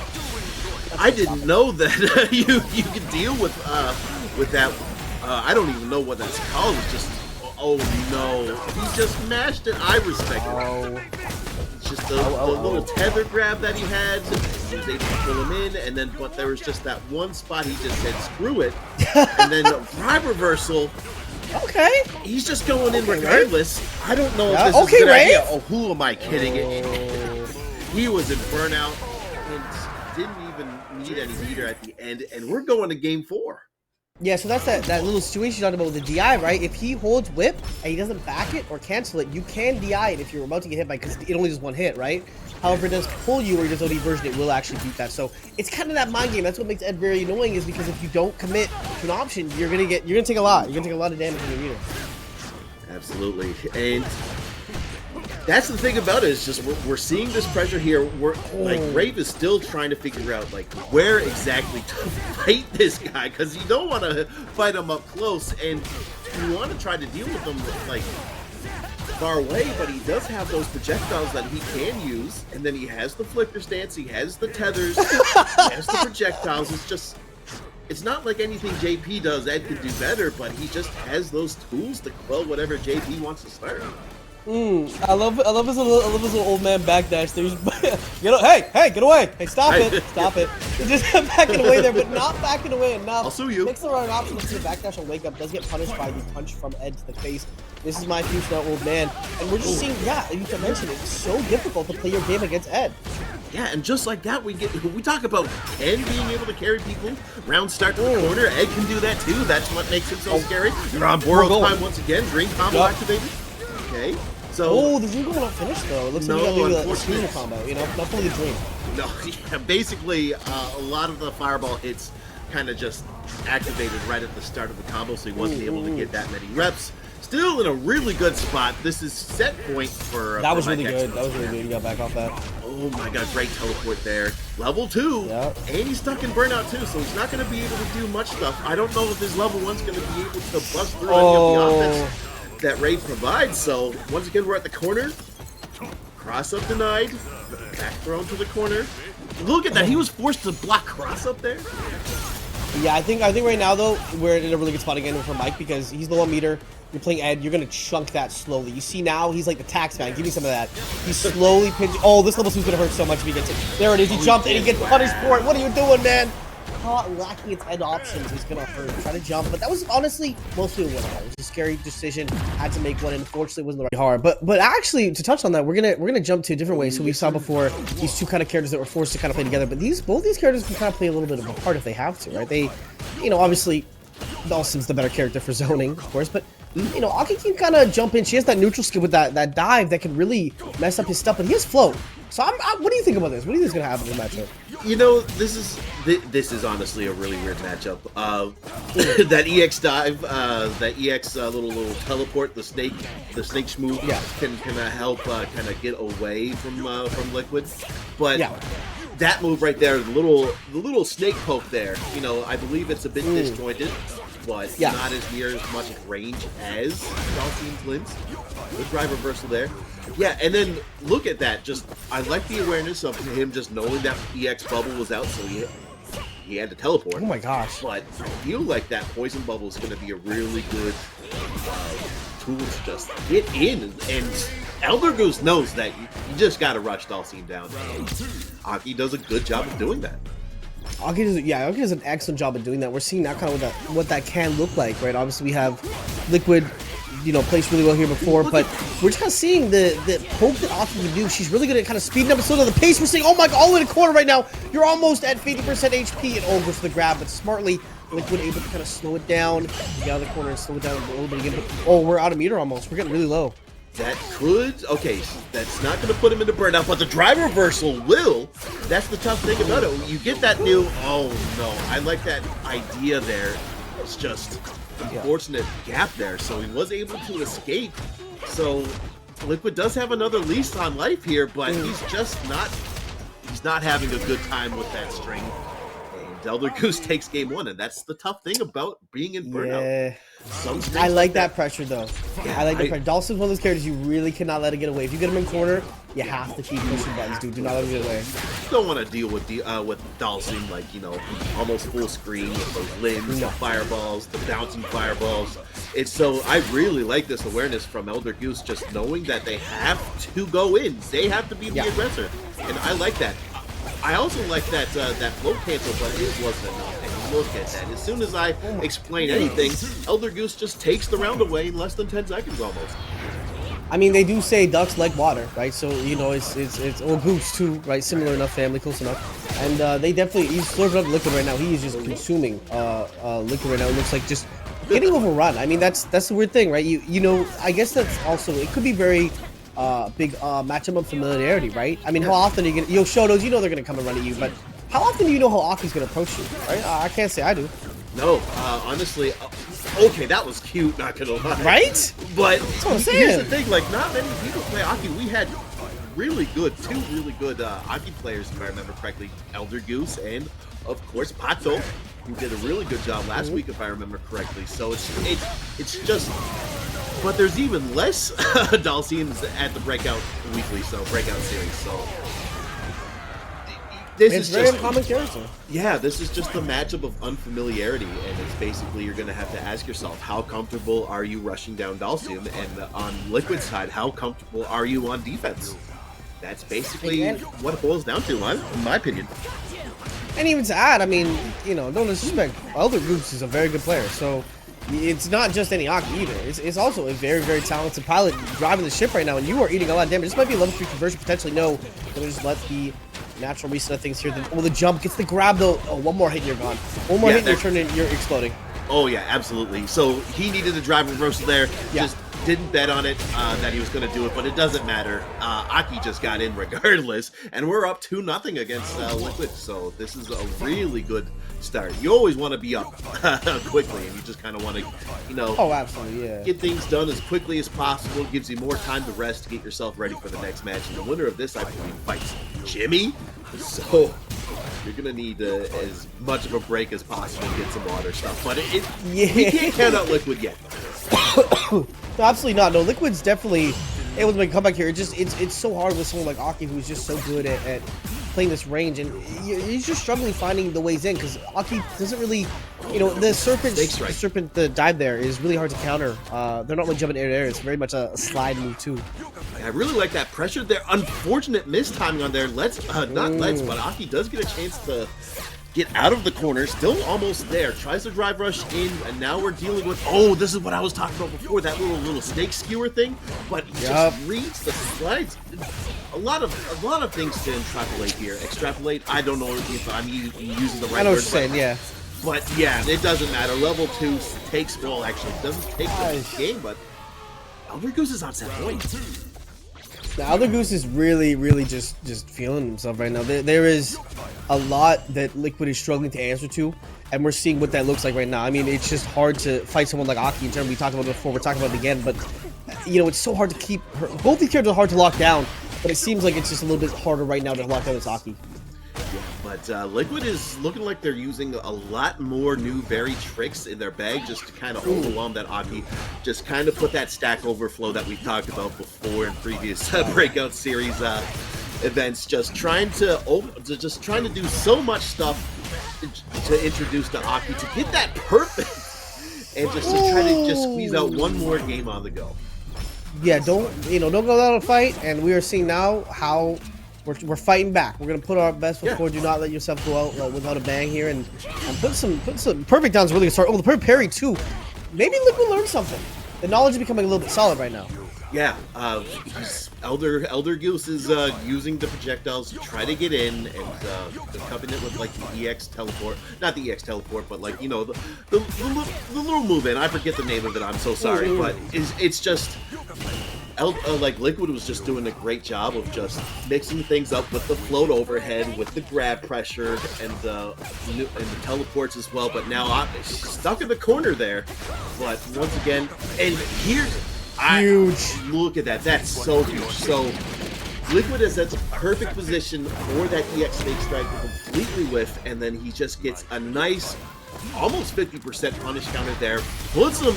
Oh, nah. That's so hilarious because of burnout. He had her. Oh my goodness. This was just. There was so much stuff to talk about in that round. Well, one thing I'm gonna say about that, actually, the thing I really like about that situation, right, is that he waited to use level 3 right before ElderGoose would have his level 3, so it was less of a fear of him actually getting it. So by the time he finished his ability, he's now burnt out, not even at level 3 yet. So he can't wake up with an option that isn't going to be unsafe. So he forced him into a bad spot there. He's going to hold this DI because you don't have level 3 yet. You can't fight back safely. And like he tried to go for like some kind of like checkmate situation, but with the drive impact, but it actually comboed into drive impact, so he didn't get that. So it was just kind of a weird situation, but he was still able to capitalize. And now we're seeing the whole momentum just completely backwards here.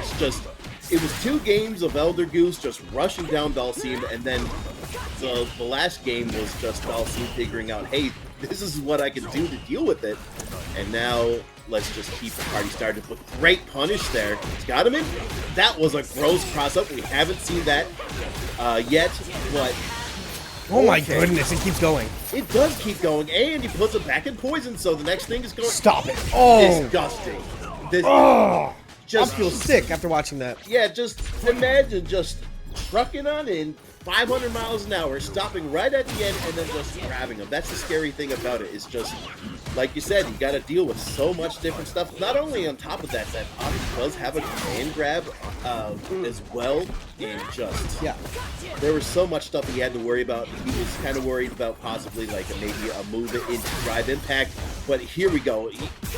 This has just been a reversal of fortune. Speaking of reversals, drive reversal does get him out and does put A.K.I in burnout. So it's going to be a lot more rewarding and easier to kind of keep her in block stun if she does just jump around. But look at this. It does put him in poison. The bait! Oh, the weight! Oh, what do we do with ElderGoose? Oh, no! No, he still has a chance to take this round. Are you kidding me? But slithers in, and that's it. You disgust me. I love that slide. I like that slide. The slide in, the OD slide, just go in. So here we go. Yeah, there's a lot of things going. Ooh, Ed. Halper's head. Okay. He's gonna stick with Ed this tournament. So this is gonna be pretty interesting to see. You got the rush down that Ed provides. NuckleDu's Guile can do a little bit of rush down too with the perfect booms, but you know, I feel like you're gonna see a lot more Ed kind of commanding, kind of the offense. Oh, for sure. But I mean, we're seeing just what that whip is just such a problem for Guile sometimes. You can just go through it if you fully charge it, breaks through the booms, and if he's lucky enough, might even grab a little bit piece of the Guile boot there. And it looks like boom, that's what's gonna happen. Struggling to get in, or at least keep him away.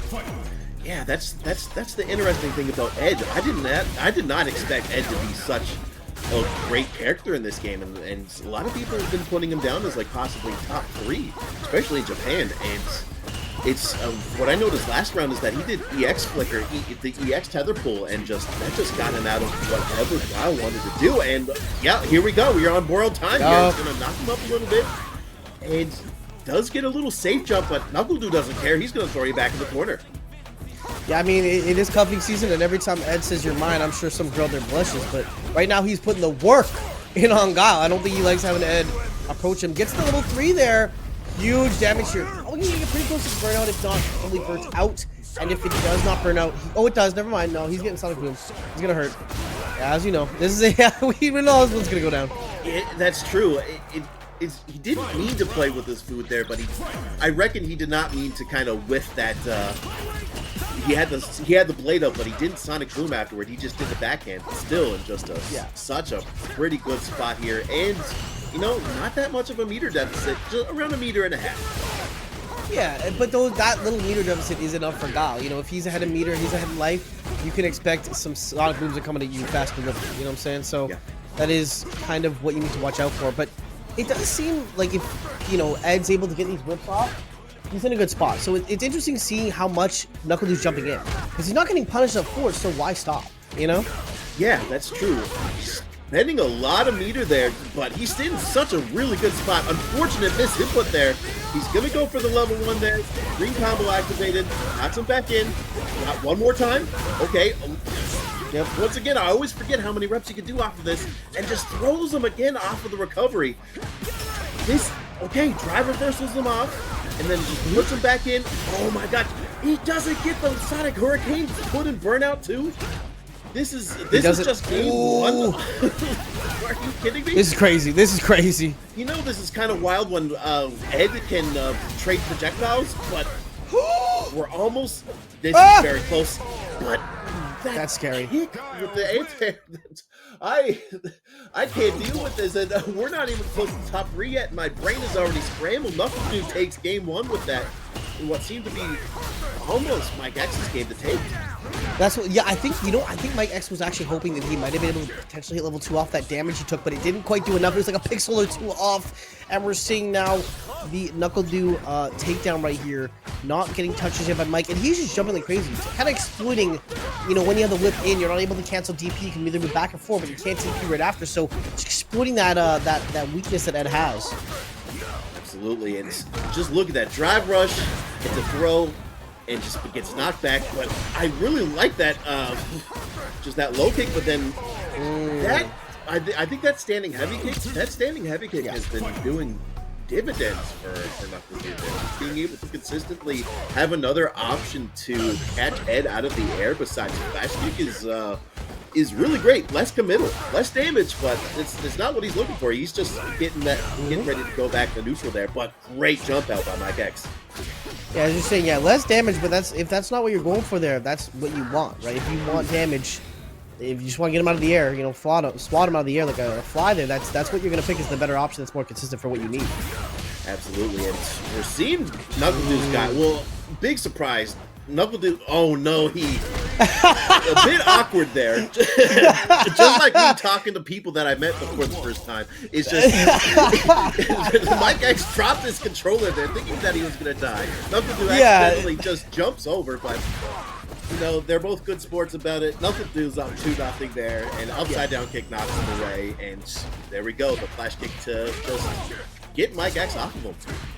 Yeah, these flash kicks are doing quite a lot of work for him. It's really hard right now to actually deal with Guile's gameplay in general. We've seen before, kind of, because, you know, Guile and JP play a very similar role in the sense of, like, they play that long game, but the only difference is, you know, fighting someone like NuckleDu who's had that experience of how to play on all range with his character, you're going to run into that. It's hard, because he can play mid-range like you, but probably knows a little bit more about how to do that than you do. Yeah, we are noticing kind of like the shift of game plan because, you know, MikeX has been just trying to bulldog him. But there we go. We're seeing a little bit of the mid-range excellence that we see from Ed, and he takes round 1 there. But still, he's part of me, he's got to find a way to just completely change his game plan, throw off NuckleDu, show him that, you know, he has other tools up the sleeves. Then he could possibly reintroduce those tools that he tried to introduce in the first 2 games, and then possibly kind of climb that mountain back to a possible game 5.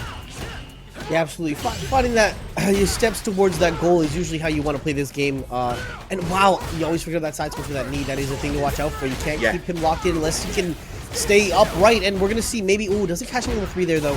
Maybe he didn't really want to get that bar back just yet. This is going to be perfect parries, beautiful perfect parries. Those could have been really detrimental if he didn't get those. And no, level 2 from NuckleDu here. He's burnt out. Yeah, so, yeah, he's in a really tough spot. Solid punch is activated. But that doesn't even really matter. He was able to get a good hit and then just put him up in the speed bag one more time, and we're going to game 4. And yeah, that right there is that egg classic, right? You think you got him cornered, you think he's gonna be done he's done, he's on the ropes. No, gets one little hit in there, converts into big damage every time. That's what you have to watch out for with Ed. You can't give him any space.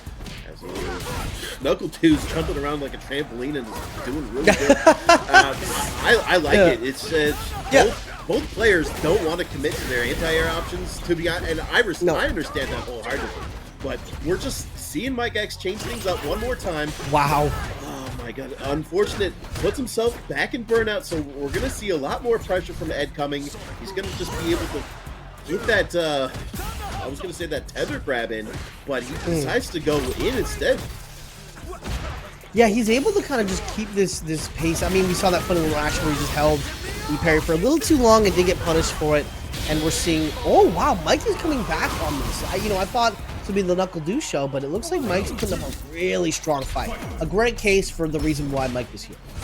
Absolutely. MikeX, just give him whatever character he wants to play, and he's going to put in a lot of work. You know, as I said before last weekly, there's not really much to do in Saskatoon besides, you know, play ball hockey, watch the Saskatchewan Rough Riders, and play Street Fighter 6. But we can't let not give NuckleDu his flowers either. He's doing a really good job here, but it's just, MikeX's Ed has been just, you know, it's been put through the ringer for the first 2 games, was able to rediscover himself game 3, but then take first round, but it looks like now NuckleDu's just been trying to figure out a way to bait out those options there and put it to final round for game 4. As you said, he was trying to find a way to figure it out. He figured out something. That was a great bait there. Calls out the OD DP and gets an easy round there for himself. Absolutely. He just, it's a decent game plan. Oh, I don't know maybe if he really wanted to do that, but I felt like he could have gotten a little bit of a better punish than the drive reversal there, but still in a really good spot. A little bit low on the drive meter. He's just gonna just settle with kind of keeping him at bay with the booms here, and just look at that. Already almost back at full. Does need a little bit of drive meter damage. That little body blow thing does a lot of meter chip there. It does, and we see now, you know, NuckleDu just, again, it just these the OD Blitz is getting him into some unfortunate situations. And now we're just gonna eat a lot of Sonic Booms, the Guile classic, because if you do too much here, because, you know, NuckleDu, but either way, if you do too much damage here, do too many movements here, level 3 is going to come out fast, but not burnt out anymore. Now NuckleDu has to respect you. Absolutely. So they're just trying to kind of, like, you know, casually, but, you know, approach with intention here. Both players know that, like, they're going to be put in a bad time. Well, now MikeX is going to be put in a bit of a bad time, but has to approach in. Gonna grab him? Oh no, unfortunately he tried, but it was just a little bit too early there, and now he's gonna be put in even rougher time.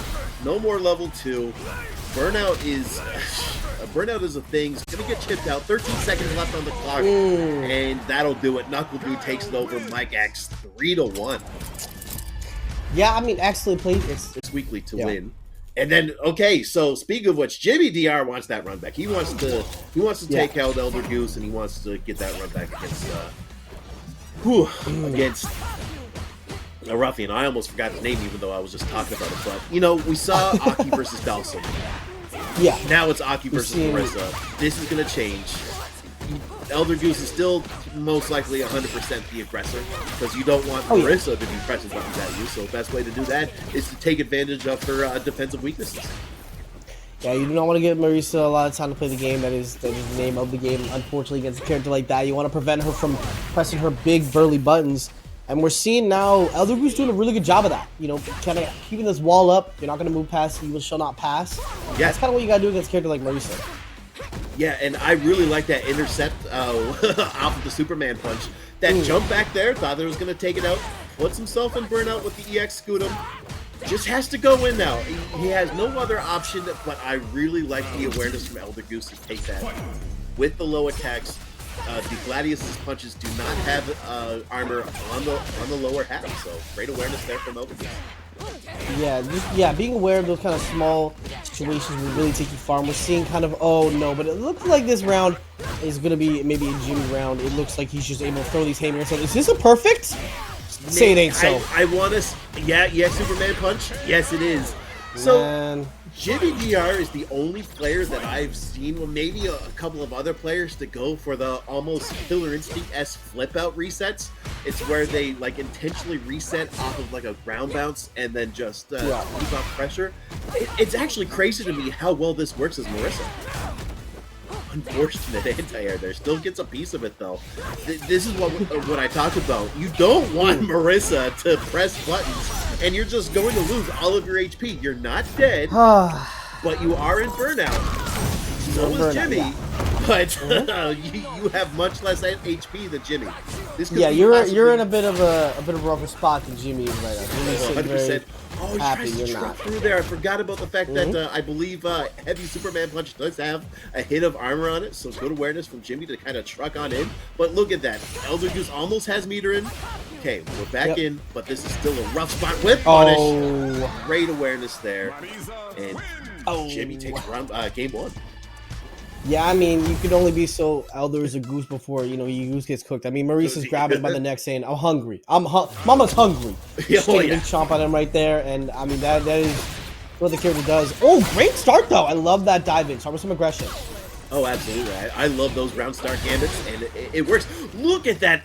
She's going to do that step kick, and the EX Scoot-'em just stopped her in place, but great awareness. That is one of Marisa's best and only really good defensive utilities. So great read from ElderGoose to know that they were going for EX Scoot-'em and just decides just to wave that off with a neutral jump. So yeah, ElderGoose, like we said before, loses game one but takes the first round of game two. It's just, I don't know what happens, but it just seems like whoever wins game one all of a sudden just takes all of their wins out of their sails, and here we are. So, but you know Jimmy, he's not going to take that line down. No, not Jimmy if anyone, but right in the corner. Laying down, but ElderGoose knocked down for 1 second, able to parry and block some damage here. Jimmy low on meter, but if you keep applying pressure, the meter that you have doesn't matter too much unless you get switched sides, which just happened there. Jimmy in the corner against ElderGoose, not where you want to be at all. No, and I really like that safe jump into a tick throw attempt, and now ElderGoose doesn't really want to have much to do with the Marisa trying to come in at her, and so I really like those little poison skewers there just to kind of keep her at bay. But look, that Jimmy has to put in the meter in order to get stuff. But I love that safe jump cross up, and still really good. Great throw, big drive rush. Yeah, that's what it looks like when you get thrown there, and all this damage is going to be huge. Right to the chest, knock him back, and that's going to be last round of this game. Yeah, no, this is what I like about Jimmy DR, just like knows like how to confirm off of those crouching medium punches or just whatever, just is not afraid to use all of their meter to close out the round there, and but efficiently didn't have to use any of their meter. Both players are, I believe, are fully loaded. Yes, they are. So, you know, next touch is going to hurt, but ElderGoose is doesn't have that much meter left, but is just doing a good job of just keeping Marisa at bay, just trying to go in at their own pace. Yeah, that's the thing. Oh my! Okay, we're talking about skewer. pace. You want to see pace? Jimmy's gonna tell you about pace right there. Gonna start with a big DI out of nowhere. Randy Horton and ElderGoose is very, very low on meter, but you know what? Building it back very closely. Actually, Jimmy might be the one who burns out first. No, we're playing a very scary poke game here. ElderGoose is gonna burn out first. Oh, this gets scary. This is where it gets very scary though. Oh, absolutely. So that's the thing about it. You get +4 frame advantage, and yeah, this Goose once again, unfortunately, is cooked, but it's still best 3 out of 5. So we still have possibly 3 more games to go. But like we said, it's easier said than done. You do not want Marisa to press buttons, but just like life, death, and taxes, you know, Marisa throwing things at you is just as certain. Yeah, a very common occurrence, an unfortunate one truly, but a very common one if you are the life of a goose right now in today's economy. Getting slammed right there to start off on hand me, but Jimmy able to just throw these, he's just throwing up moves right now that are so well timed they catch you. I mean, throwing the out neutral, hitting it, come on. Well, Come on, here's dude. he read that skewer, and just like he wasn't able to cancel in time, so that was great awareness from that from Marisa to hit him out of that skewer with the drive impact. And that really just changed everything that round. It looked like ElderGoose was possibly taking game 2, but we're showing some more signs of life. We saw it in the corner. Level 1 gets grabbed. Are you kidding me? Do that? And then just trucks through with drive impact, knowing that if Marisa tried to go for a drive impact, they would have died. So great awareness by ElderGoose there. That is, I didn't know you could do that. I did not know you could do that. You learn something every day. That was an insane call out there from ElderGoose, and you know, able to kind of get that momentum back. That's what you need when you're behind. That's what you need. That kind of momentum shift. Absolutely, safe jump incoming. Oh God, I'm sorry, but just God, like these as hits, soon as we man. talked about that, look at just how demanding that pressure is, and just bombing the back of the head. Your head It feels is like an now, impact. It feels like a black flash, bro. Every hit. It's just, imagine somebody just modding in just every hit that Marisa has that Taco Bell thing. Just, Yeah. that's just what it feels like fighting Marisa. I wouldn't want to fight Marisa in real life, but here we go. This is a good start that we need for ElderGoose. Hey, you wouldn't? Hey, I would though. Let her beat on me. But anyway, half HP on Jimmy. Back to half HP on Jimmy. Gotta find a way to get this back. I mean, level 3 damage is never a problem for Marisa. She is a truckload, able to throw these moves out, but she's gotta find that poke to start off. Is the biggest thing for Jimmy. He's been finding these 1 or 2 pokes to put you in a corner. Absolutely, but here's the thing about it. I really like the usage of the level 3 right out the gate because you're already building almost 1 more meter just to get that one last hit to end that match for ElderGoose. But it's like you just talked about. He's just waiting for 1 more poke, but I don't think he's gonna get 1 more poke as we go to game 4. ElderGoose gets on the board, and you know this definitely isn't the last that we're gonna see of ElderGoose either. No, we're gonna head into some more games because you know winning that one allows you to kind of get your momentum back. We're seeing that was a really good game actually. You know, seeing how to hold your own there against Marisa's scary. Online, especially Marisa is scary. So ElderGoose great momentum and great mental to keep us going. Absolutely, more than just a sponsorship. You know, ElderGoose is definitely showing a pulse here right now. But look at that! Oh, that trade was ridiculous. I thought Aki was going to win that just because of the low profile. No dice though. Does get the poison stack there, and gets the whip grab, and just crumbles him with it. I don't even know what's going on anymore. That's not true. The poison application there was just the icing on the cake, and just unfortunately Jimmy DR just struggled that round, and we could possibly see a game 5 here. I'm thinking that might be the case. Right now because it looks like ElderGoose has figured something out. Oh, big poke here. Doesn't have time to parry. That's going to be a huge chunk of damage on your bar here. That was such bait. Level 1, yup. Beat that up. Yeah, we saw Pato do that last week. This is the cool thing about it. He's in burnout now. He has the poison stacked as well. And he just tricks on through, and we're going to game 5. You know, for a second, I think ElderGoose thought, do I want to wait for the perfect? Because if you waited long enough for that white health to come back, could have got the perfect, but doesn't actually have that level of disrespect there. I gotta respect that. Get the dub. Get the dub. Just go to game 5. It's tournament. It's tournament. It's not right. It's tournament. Ended here. Yeah. But still, I really like just the adjustment, and of course he's doing the same thing. Drive rush into command grab, drive rush into grab, just to kind of, because you know I feel like that ElderGoose was just doing a good job of just catching him with the faster buttons that Aki does provide, and Marisa just struggles just trying to deal with that if he's not ready. So we literally just saw the same episode, but it was Aki getting beat up by Marisa. Now we're seeing, excuse me, that poison application. We're seeing the pressure, tries to go for the parry to get him off, and then look at that crouching medium punch. Oh, with a level 1 because he doesn't have enough meter, but it's, oh my goodness, it's not enough. ElderGoose is in a great spot here. Stuffs the Superman punch and then just puts him back in neutral. He's gonna try to chip it out there. And it's not enough, but the EX bubble, he has to try to find a getaway out. And it crosses him up. He looked like he was about to jump over it and gets caught there. This is set point for ElderGoose. That was crazy. That was a crazy call out there to hold the bubble all the way back. He needs to jump back because you forced him with that slide there. That hesitation he had for a second, very scary.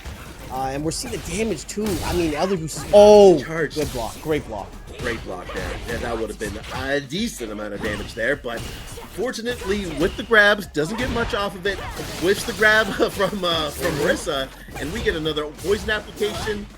Oh my, it doesn't punish the overhead, but still in a really great spot because once again, we are at low health, low burnout, no meter, so we're in burnout, and that's gonna do it. 2 games in a row, Jimmy DR1. And ElderGoose just said lock in and won 3 straight. And the ElderGoose is moving on. Jimmy DR out at 5th. Favorite, but here we go. Dude Sickle 06. rufianMX, Dude Sickle 06, the man who sent him, NuckleDu into losers game 5. And now Rufian, the 4-time winner. That is the 4-time winner. That's a lot of wins to have on your belt. So we'll see if Rufian can keep it up. Obviously, that is a heavy weighs the crown. So every time you win, someone is wanting to get back at you and then see if they can take it for themselves. So that is going to be a hard role to maintain. Absolutely, and we're already seeing like the nutty stuff. He's awake. Okay, this should be the possible round there. Drive rush into Blanka stuff. Now this is interesting. I'm surprised that he had to use level 1 there to possibly close the round. And it didn't kill, but he was still able to get the whip punish there to close the round. This is what that was crazy. Yeah, I forgot about Rainbow Ball being used as an alternative way to kind of fake out an approach. I should have known that because we've been watching a lot of Blankas on the go, but yeah. Time heals. I don't know. I often forget as soon as I stop watching Street Fighter 6. But hey, that's on me. But this is interesting. Rufian kind of plays more relaxed. If I remember correctly, I might be getting the Blankas mixed up between like Rufian and Zombie, but like it's just he kind of plays a little bit more slower, more methodical, and if Dude Sickles is just gonna be able to find a way to bob and weave around that, it's gonna do a good job. But puts himself in burnout and great side switch there. That was really nice. Yeah, Rufian, he can pick up and slow down pace if he needs to. I've seen a lot of times where Rufian has played very quick, but if the game's not going that way, he can slow it down. He can, but get knocked in the face there by Ken. Gonna take round number 2. But that is level 2 on the side of Rufian. We've seen a lot of times what that Blanka ball can do, and level 2, it's electric boogaloo. He's probably gonna go for that. Yep. Still, yeah, that's the thing about it. He's probably still going to be able to just get a level 3 and use that instead, but look at that, so gross. Drive rush into the coward hop, and it's just going to carry him almost all the way to the corner. We're going to the corner. Yeah, we're almost basically there. I like that little emergency break there, but Dude Sickle doesn't fight, sends it back to neutral. Great perfect parry, not going to get too much damage here, but he's still at level, still had the install, so he was able to hit the corner there. Oh my god, jumps over the Shuri Repa. Okay, Rufian, I see you. Game 1 goes to Rufian. Yeah, we're gonna see that hurts. That's a rough start. You think you got it, but sometimes the DB doesn't. Blanka's just a tricky character, man. It's really hard to know if he's gonna jump out of corner. Yeah, I did not expect that little jump forward to float over the Shoryuken EX Shuri Repa, so good stuff there. But okay, doesn't want to get thrown, gets punched for his troubles, misses though, but still in a good spot. Drive reversals to keep the momentum going. I like it. And it's just, look at that. The run cancels and then perfect parries the response there. So great throw break there. Doesn't punish. This is interesting. This is the most I've ever seen somebody use drive reversal to just kind of keep the pressure. Oh my gosh! Look at that. Check his PC. Check his PC. Perfect After this parry. Like just the combination of just being able to consistently perfect parry. He's awake once again. Nice. That's the second time now that he's read that. Dude, Sickle is crazy, man. Just using the drive reversal to keep him in the corner. Then he consistently perfect parried there to just make Ruffian feel like he had no chance of getting out. But here we go. This is the momentum we need. But then, of course, the extra Ryuken to put things back into Ken's perspective. Yeah, right there. You know, it's one of those things where you're gonna have to really be aware because still got a lot of moves is what you want to do in neutral. But someone like Dude Sickle who's just holding you accountable with his parries, it really makes you have to think about what you want to do before you do it. Absolutely. And okay. Okay, there was a lot of layers to there, just like the onions kind of metaphor. Yeah. But look at that safe jump. Well, I thought it was a safe jump, was not a safe jump, and then just drive rush and the drive impact there, just get that splat on the go. And look at the combo potential. Oh my. Okay, that was loopy, but Dude Sickle takes it back, and we're at one apiece. Yeah, the knowledge is crazy. Just the way he's playing is so smart to kind of the way they make this neutral scene. Neutral's made by the two players in the game. It's not always, there's no definition of neutral really aside from that. It's what you guys make of it. And we're seeing now the neutral they're forming. It looks like a lot of TI drive reversal. Absolutely. Okay, we get the Blanka Chan extension. That's nice. And then another one because he has no meter. He's in burnout. This is the scary thing about burnout, though. A lot of people tend to forget. Okay. That was the weirdest mix-up I've seen in my entire life. I don't think Ruffian expected that jumping heavy kick to go the other way, but hey, it's perfect, still a perfect. Yeah, perfect is still in fact a perfect, and he was able to make that all work out, but we're learning, they're adapting slowly to each other. It is crazy to watch real time. Look at that. There's just drive impacts.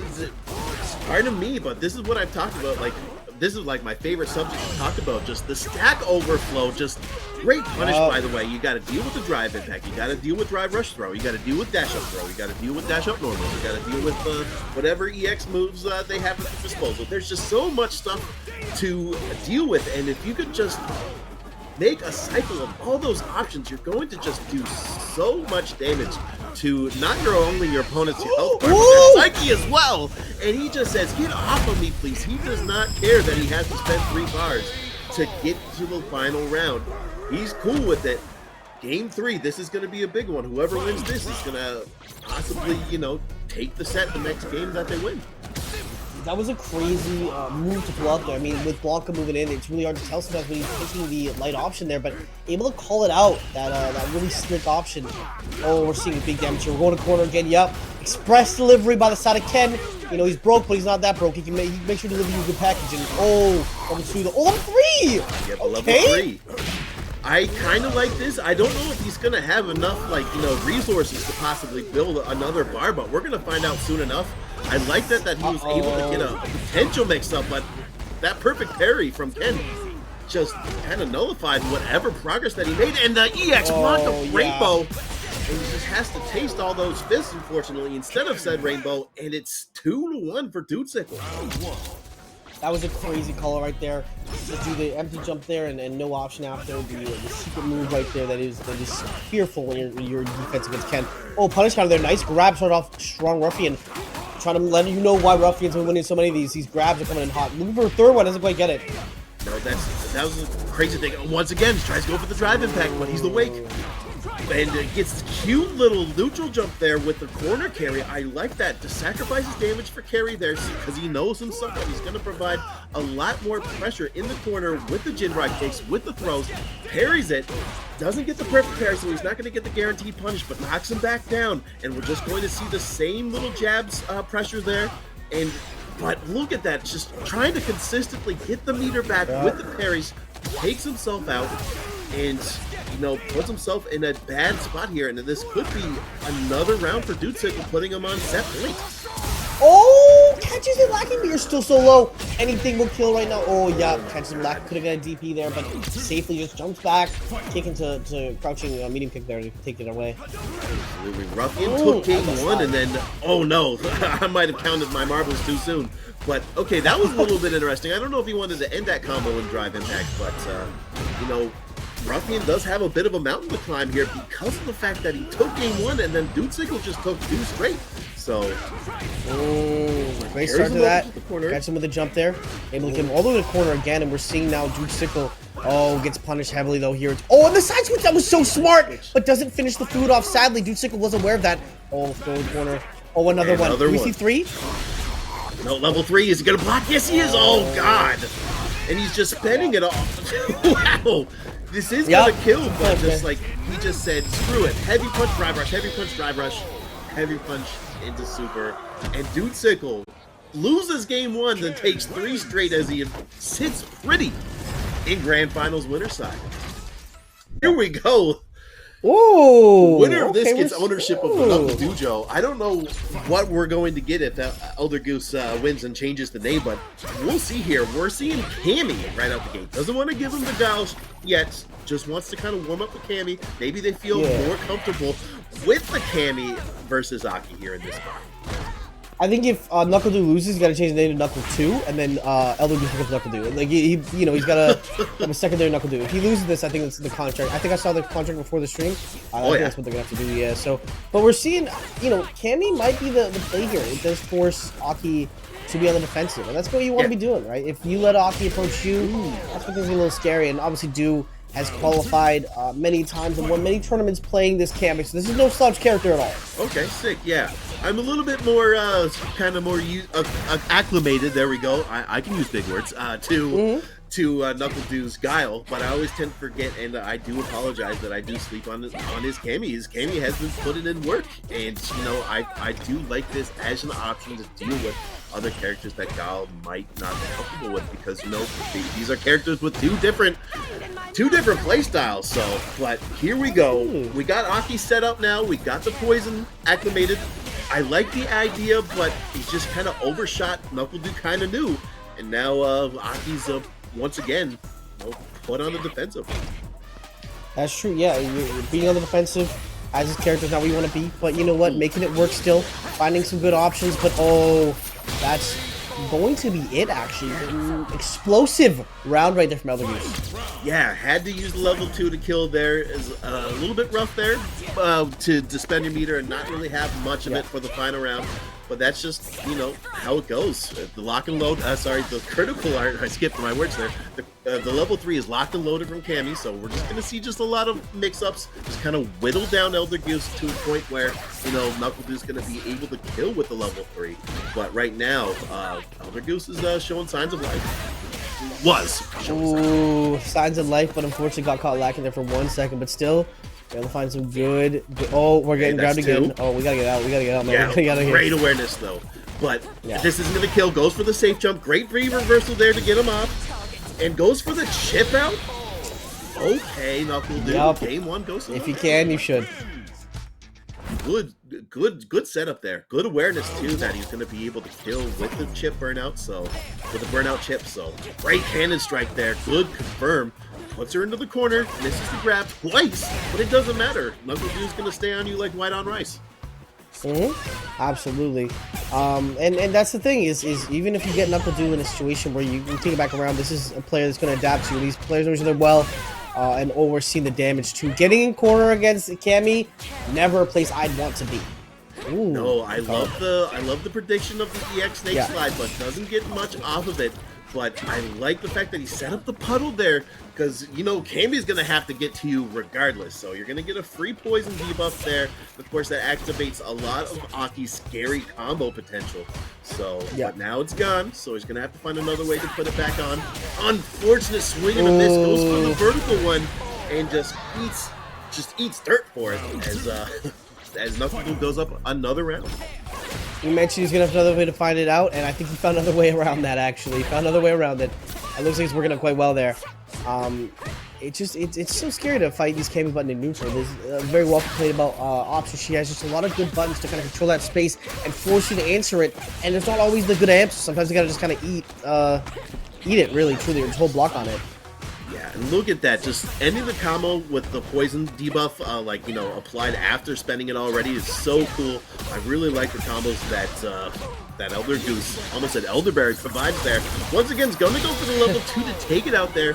Still has another meter to play with, of course. Level 1 being an excellent reversal for Aki, and which does apply the poison debuff. But look at NuckleDu go. This is literally the same scenario in game 1 here. And we're just, pardon me, my brain is just kind of decaying as we speak here. But okay, 2 grabs from NuckleDu, tries to shimmy, doesn't get anything there.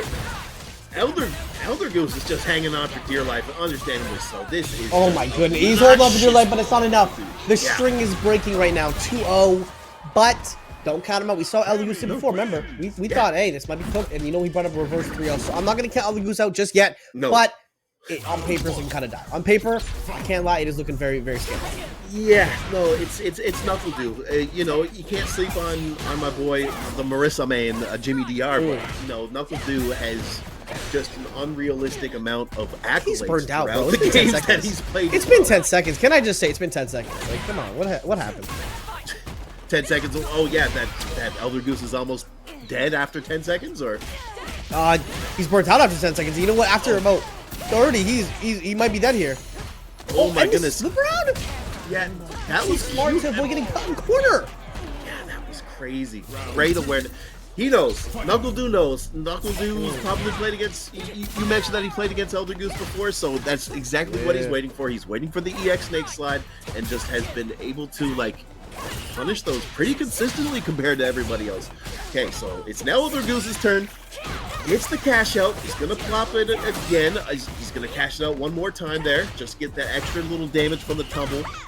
But okay, so I like this idea. It's a cute little disjoint that little bubble provides, but it doesn't matter anymore. NuckleDu's got him in the corner. Yeah, NuckleDu's definitely able to dominate with that. But I like to, I like to step back, do it again, and see if the option works. It's get some knowledge. But you didn't have to do that to him. It's your own mod. You're a moderator, really? Yeah, that's your homie. I don't want to be a NuckleDu enemy if that's his homie. Come on, bro. That's 3 up and 3 down as NuckleDu's Cammy. His Guile is also scary in your face too. You got Rufian's Blanka. You got Dudesickle's Ken, who just tormented poor Ruffian in winners finals there in the corner. So absolutely, and we're gonna see. Obviously he's picking the Guile here. We've seen him back in the last season fighting Mena, and that could go either way. I mean, having that slide, the big thing, if you don't know out there and you're watching how to be Guile, when he does his the sonic boom, but he does the one in front of him first. It increases his hitbox in front of his legs actually, so you can slide with block and catch it pretty much every time. Okay, that's interesting. So basically, you're telling me that NuckleDu kind of has to pick and choose when he has to throw his booms kind of near the mid-range, but knowing NuckleDu, I'm sure he probably has ways to maybe switch things up a bit, maybe kind of fake that, or maybe go for Sonic Blade, but yeah, he's just doing a good job of it's just like what you talked about, his drive rush overhead. See, that's where it goes, man. You got to be very careful, and it goes, you know what? Let's save level 1. I like deals. Give me that for free. Give me that American for free reset today. Yeah, I just can't. Wow, round start EX command grab right after taking the first round with American reset there. That's mad disrespectful. Blanka Chan's going to be able to approach, but then an even bigger brain move, using the throws, cutscene frames to not get hit by Blanka Chan, and we're back in neutral. We're back in neutral. He's going to hold that parry. I like that option there. We're seeing kind of how this looks. This is going to look so scary right now. It's just, Ruffian has these moments of just absolute, aggression to this slow pace again. It must be so confusing to play against at times if you're not used to that kind of style. Absolutely. He's trying to find a way to get in. Okay, I like this idea from NuckleDu to get the drive meter back there, but does have to eat not 1 but 2 throws. Yep. Okay, so oh no, that's safe from drive reversal there, so he's gonna once again possibly go down. Okay. Ruffian takes game 1 this time around. He wants that run back against Dudesickle, but will NuckleDu bounce back? We've seen it before. Will we see it again? That's the question. I mean, the biggest thing about in general, when you play the Blanka player, you gotta really think how many Guiles, like, because Guile has a pretty standardized game plan, and obviously NuckleDu is very good at doing it, but it's kind of scary to fight someone like Ruffian. Every Blanka plays so unique. They are so odd with the way they play. I love Blanka players, but God, they play a bit weird, dude. Yeah, no, Ruffian and Zombie play the same character. Look at that! Look at Different his playstyles. pop! That's so gross. Why did they give Blanka the ability to just kind of magically teleport to the other side? But you know, funny. NuckleDu's still Funny. doing a good job of just kind of dealing with that kind of insanity that Blanka provides. And I really kind of like that bait. He was just trying to say, all right, try to do that electric. Great whip punish there. Spends the meter. You're gonna get the drive meter back. Anyways, next round, great awareness by NuckleDu to take that round. Starting off strong there, yeah. Not letting get away from him. Obviously, Blanka is a very momentum-based character at times, and we're seeing how he can slow that pace down. Get round 1 and round 2 is looking like it might be in his favor currently, and he's looking like he's made a case for maybe taking this 2-0 right now, bringing it back to a 1-1, a full set if we can. Level 3 on his side as well. He gets one more hit. This could be a level 3 conversion. Okay, it's great drive reversal there to kind of get him off. Okay, I thought that was going to be level 3 for a second. I'm glad for Ruffian it wasn't. Solid punchers on the go. Going to try to keep that momentum there. Both of them in install. But Ruffian's burnt out. There we go. And then what do you know? Drive impact to seal the deal. And just like you said, 2 rounds in a row, and we're tied up 1 apiece. Yeah, we're heading right back to the 1-1, the classic. That was a crazy conversion. NuckleDu obviously trying to run it up here. Get these really strong starts, these couple hits to start off, and then kind of plays really defensively, right? Forcing Blanka to approach. Obviously, Blanka's good at that, but I mean, when Guile knows what you want to do, he's going to be really good at preventing that. Absolutely. I love that jump over and then just does not throw out a single button except for just throwing him there. Still, though, Ruffian does almost have him in the corner, but just in time, in the nick of time, that Sonic Boom recovered and just gets a juicy confirmation up there. I thought he was going to get blown up by that drive impact, but just, wow, that swatted him out. But yeah, this is Knuckles' new round. Oh my god, please don't jinx this. I'm sorry, NuckleDu. Please. Okay, tick throw off of a drive rush overhead. That is ridiculous. Now he gets flat on the wall, but he is out of meter and cross cut flash kick. Cross cut flash kick looked like maybe I'm tripping, but I think this one just happened. I could be wrong. Either way, it looked cool. That might have been a cross cut. That looked like a cross cut. We'll find out later. That was crazy. NuckleDu is insane. You know. Oh.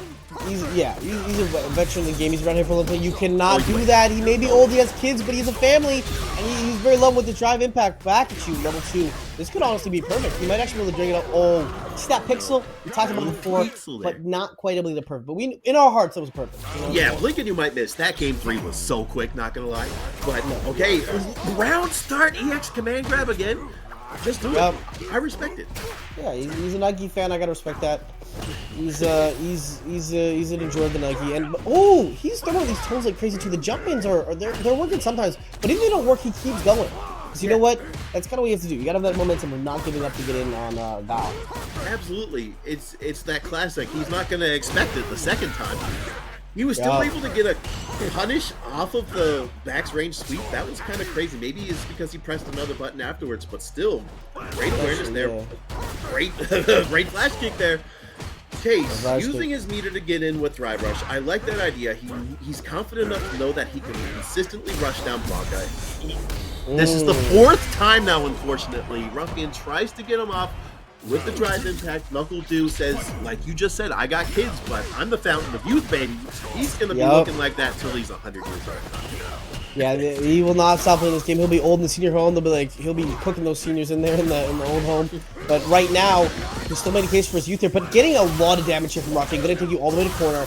And that's obviously where Guile isn't terrible, as he doesn't have the the PP option aside from flash kick. But he's still a good character. Obviously, he won't be there for long. But back in center stage. Absolutely. Sends it back to neutral. I liked the usage of drive reversal. Of course, Season 2 introduced the fact that you can just do drive reversal now just on wake up or just whenever, really. So I like that a lot. A lot of people have been using drive reversals to kind of keep people in the corner. Level 3. Oh. Okay. I like it. He's not dead. He's nowhere near burnout, but he's just does have the life lead that he's just going to zone with booms. And then, okay. I like that idea, but the blade did not stay out long enough for him to kind of set up that checkmate scenario. And now But you're burnt out. But you're burnt out. You're eating knees for days, bro. It's back to gym class with you. Oh, good round from Ruffian. Yeah, he clutched that one out there with the Ruffian, with the rainbow ball there. And now this is final round. Of course, NuckleDu's on set point. Ruffian can bring this back to game 5.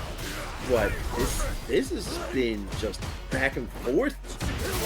I don't know how else to describe it besides some good old Street Fighter, but look at that. Okay, great throw break there. Sets it back in neutral. Now he's going to try to, dance around Blanka. Great awareness there from NuckleDu to kind of just cover that Blanka spot just so he can say, no, oh my god, not enough. The upside down kick got blown up there, unfortunately, for NuckleDu. But that's the thing about it. Did not expect him to just whip out the EX flash kick. Yeah, he keeps throwing all these options, but you wouldn't expect it. We're seeing, levels 3 there. If he doesn't block a block, it's coming to level 3, so we have to talk about that.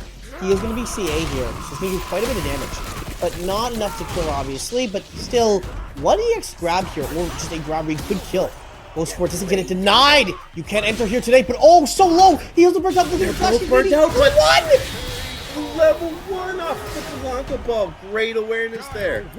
And NuckleDu is going to get the run back.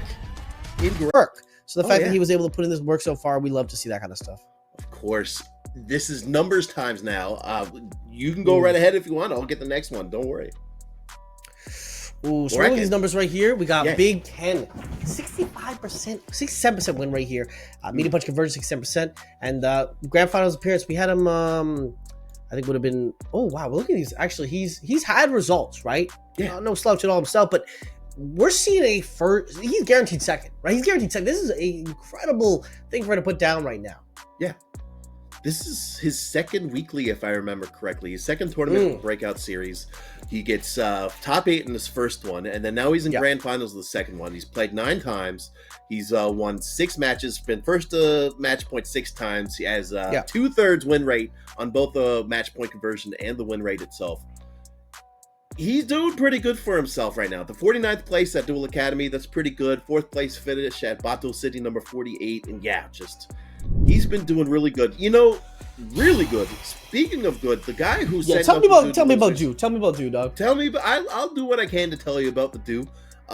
He's played 16 matches. He's won 10. He's been on a first to match point 8 times. Of course, he's been playing Guile with a little bit of Cammy. Every time he's been on match point, he's been able to convert it 100% of the time. Crazy. 63% win rate's pretty dang good too. His first appearance, I believe this is his first tournament at the Breakout series, and it's his first grand finals appearance. He's 1 for 1 so far, so that's pretty good.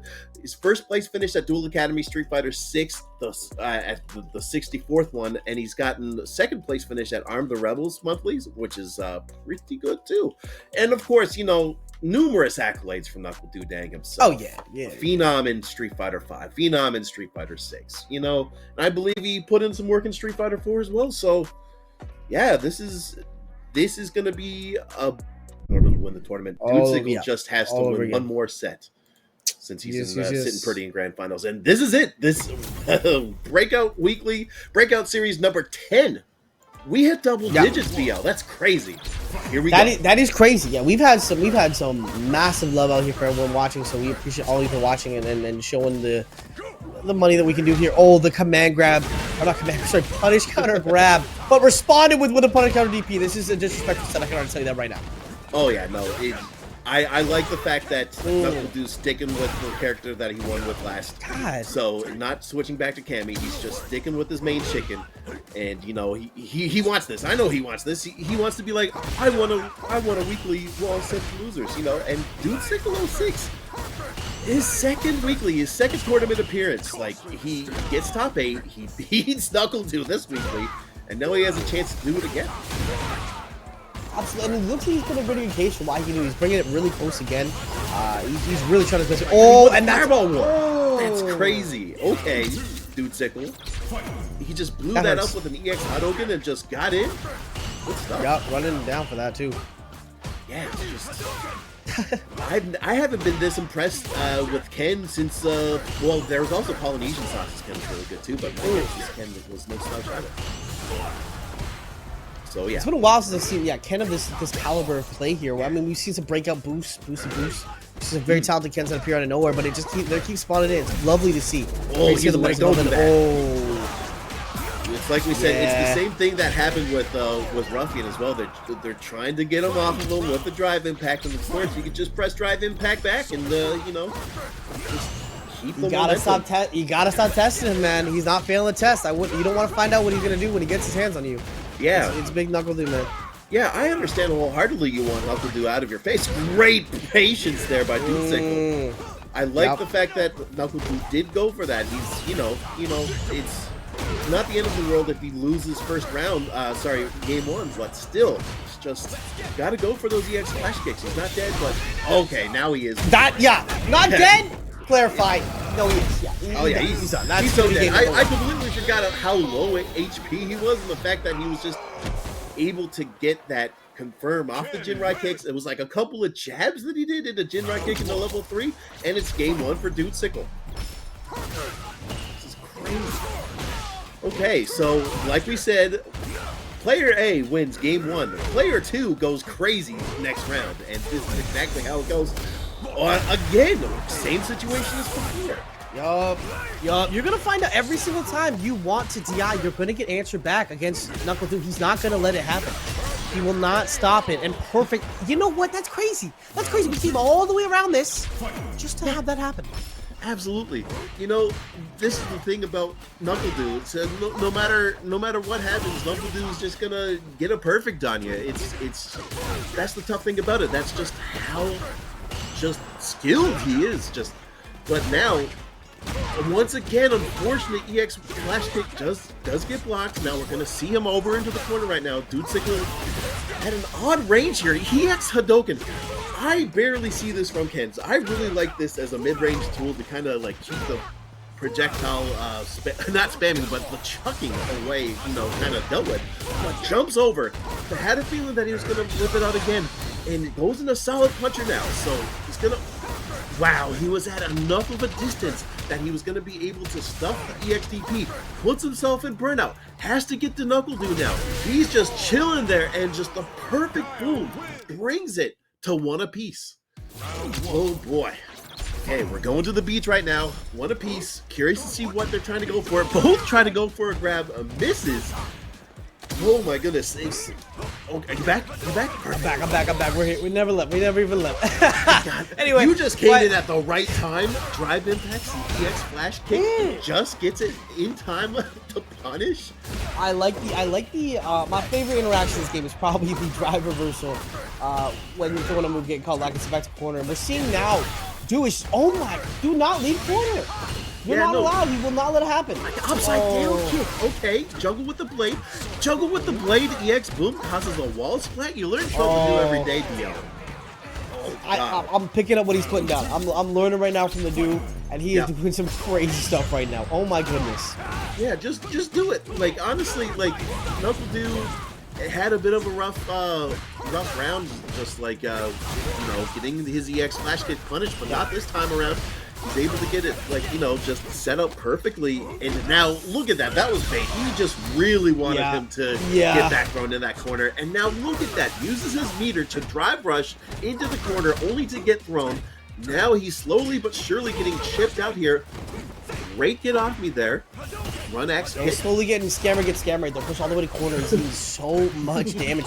But you know what? Gets the bar back a little bit at least.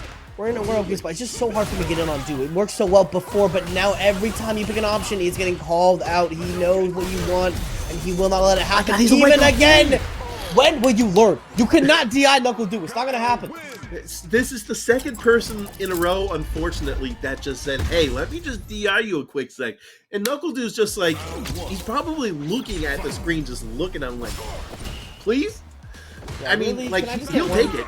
But, geez, we got to figure something out here. NuckleDu's 1 game away from resetting the bracket here. So, it's just constant backdoors in the corner, slowly working your way there. And it is just so hard to stop him from doing that to you. You can see kind of, you know, he's getting low on meter again, and that's not where you want to be. In corner against Guile with no meter, I can't think of a worse place I'd rather be. I don't think there is one. Right now, you're going to eat so much damage. And DI, you can't DI him? but he can definitely be IU. Gonna need a lot of damage here. Could probably do the round level 1. Oh, does he need? Is he not level 1? Hold on now. Oh my god, he's gonna end in flash kick, Really? baby? Oh. No, he just does boom into boom. Kick. This is shades of Street Fighter 5 all over again. So, I have a funny story. Do you know the player named Jen? Like, Jen Kwong? Yeah, He's yeah. like, yeah, so he used to be called Stompin' Tom in the Newfoundland team. He was actually an exchange student back in high school, and he put all of us in Street Fighter 5 with that same Guile combo. Just do boom loops? That's Yeah, crazy. he did boom loops. I almost took a round off of him as Abigail, but no, he just boom looped me in the corner like 500 times in a row. But yeah, so just it's insane that Guile still has that. But I mean, hey, if he can do it, do it. So, but look at that, just parrying everything. Has like 2% health to their name. Great awareness to jab the run kick, and that's a reset. That is, yeah, that's a reset to start it up, and that's scary. I mean, that was quick. I know we talked before, but like the round went fast. I did not know it was going to be that quick. That was a very, very quick game. Yeah, it's getting late. I appreciate NuckleDu for wanting to get through this. He's got kids, man. He's got Got kids. It's almost 1:15 in Newfoundland in Newfoundland Standard Time, but I'm having the time of my life here. Grand Finals reset. Breakout Weekly number 10, top 8, getting the chance to commentate with you again, King BL. This is sick. That. I'm loving it. Absolutely. And we're seeing the Akuma. Oh, Okay. I want to pick up this character. Not going to lie. You want to pick this? I've heard interesting things about this. I think it can go either way. I think I've heard people say, because of the hops and everything, it can be really interesting. I think Akuma has a pretty scary thing for Guile and JP to kind of get in on. Absolutely. Akuma just has got some cute little tools in this game, and just like the fact that like EX, you could just skip neutral with EX Fireball alongside with EX Fireball in the air. But I just feel like NuckleDu is just not going to care in this spot. He's just going to do his usual setup blade, setup boom, get him in the corner. Scammer gets scammed. He's Scammer gets scammed. Yup. it's just look at that. Tries to EX Fire Punch.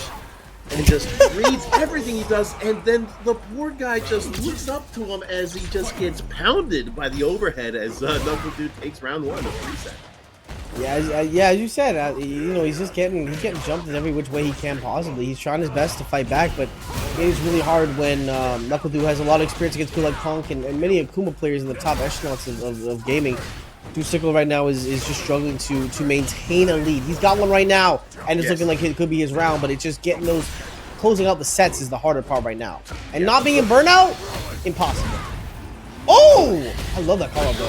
I love that call-out, too. It's just, you had so much meter, so much health to work with, but I understand he's been put in the blender so many times in burnout, he doesn't want to deal with it. Great punish counter there by NuckleDu to just kind of bring it one step closer. Solid puncher activated. I like this idea. I also like that idea of, oh god, I like that V reversal, but unfortunately he's just going to eat dirt once again. And yeah, we're going to be eating a lot here. It's going to hurt a little bit. Probably a lot of it, actually. And accidental reset there. But hey, we take it. Game 1 goes to NuckleDu. And this is looking tough for Sickle. I like the switch to Akuma. Might as well give yourself the experience against such a talented player. And look at that shimmy. But unfortunate drop and then an unfortunate punish. This is a little bit of spaghetti on the go, which makes sense. These guys have been playing for like almost 3 hours now. But hey, this is the time to lock in. This is the time to lock in a Grand Finals reset. Yeah, you got to be able to have the endurance to be a top player, and that's what it takes. You need to be able to play for these long sets, and it looks like, Sickle's not giving up just yet. We're taking a round back. First round of the this reset set, so this is good. Start off strong. Get your round in there, claim your spot. Do not let anyone disrespect you. Well, 100%. Part of me, Sickle's been putting in the work, and of course, Ken has some similarities with Akuma, so it's just kind of like the whole MikeX thing. You're going to be able to consistently play. Okay, what a cute little whiff punish there. Just crouching medium, taking the Sonic Hurricane. Okay, but now we're at the projectile wars. It's going to be a little bit annoying for Guile to deal with. Okay, I like that there. The X boom, but then of course wants to jump in. Sure, you can down to the air. Yeah. Take him out of the air. I like that. Really just kind of make sure you just keep him with an honest neutral with you. Don't let him get too much space. Force him to play your game if you can. But Du is not going to play your game if he doesn't have to. He is Going for every option. Oh, we're waiting. What are we We're waiting waiting. We're chilling. for? We're waiting for, dude. Oh! I haven't seen a stare down like this since Coach Stephen Moon's, and we're That seeing is the crazy, game taken. yeah. Highway robbery. Hello, police. Okay, we're getting another game on the board. Good stuff. Dude Sickle. This isn't the last we've seen of him just yet, and it's with Akuma as well. Yeah, he's you know, maybe he is from 06. Who knows? This could be a young kid right here, but either way, clearly those reactions are not young. That was a really smart option there. Just kind of wait. Do his intimidation, get to his head. Yeah, so same thing happened last time. NuckleDu was ready to punish. Looks like a potential safe jump. Okay, gets rid of the demon flip there with the flash kick. Demon flips out, doesn't get the punish, that's fine. Oh my god, he almost got the drive impact. I thought he was going to get it, but unfortunately not the case. Great safe jump there. That's so scary. You get a safe jump by doing a Tatsu into a sweep as Akuma. That is just disgusting. Look at that. Can't do a single thing. Yeah. Unfortunate drive impact there. I don't know if the drive impact was the best idea, but great awareness from NuckleDu to get that level 1 there to clutch out that round. Yeah, maybe not the greatest option there, but still, gotta try your best to get what you can out of that. Able to get him throw here. NuckleDu able to just kind of keep this lead every time. It seems like at the start of the game, he's able to find 1 or 2 hits and just maintain that slow burn, forcing you to approach. Well, that's not really always the best option for you to do. God, that light demon flip, almost messing with Du's timing. Not enough, though. But, okay, tries to go under, gets grabbed for his troubles. NuckleDu's being sent on his way to the corner. Part of me, no Shoryuken there. But still, just, you know, it's weird when you get to say that Akuma's winning the Fireball war against Guile. Still a bit of a life deficit, though. Oh, yeah, no. Akuma is just really good at these Fireball wars. If he can get the lead, but he just has such trouble kind of keeping that lead, maintaining it, as we saw before. And, oh, the reset. Just let him know. We're just going to reset, just get a hit off just to flex. 2-1 for the reset here from NuckleDu. Yep, NuckleDu is on tournament game, actually. He's not on tournament point just yet, so can't count out Dude Sickle. We're probably going to see another switch. We might see one more switch, go back to the Ken. But I liked his Akuma. We're thinking. His Akuma took a game off of his Guile. That's pretty cool. Yeah. So, you know, good stuff to Dude Sickle. I still can't believe it. I'm going to repeat this until, you know, the end of the stream. First, I'm pretty sure his first debut at the Breakout series was last weekly. Makes top 8. And then all of a sudden, makes top 8 once again. Upsets NuckleDu game 5. And yeah, he gets the reset on you and possibly could win next game. But hey,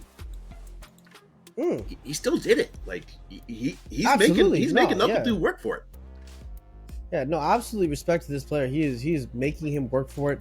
Not an easy feat to get to someone like Du to push them to their limit like this. Yeah, and he's been putting in some serious work. This is very impressive. This is nothing short of very, very amazing. You should definitely have some proudness, regardless of the outcome of this set. You know, definitely be proud of what you did to get to where you are. But it's not over just yet. Nope. I still think this Ken could cook given the right circumstances. Absolutely. He's done such a great job dealing with Ruffian in the corner, but like, he hasn't really been given the opportunity to put NuckleDu in the corner himself. It's usually just been NuckleDu just keeping the pressure in the corner and just doing a good job of just preventing whatever options. Okay, gets the sweep and then tries to jump over him. Doesn't even move past him. That's unfortunate, but still almost gets him back in neutral.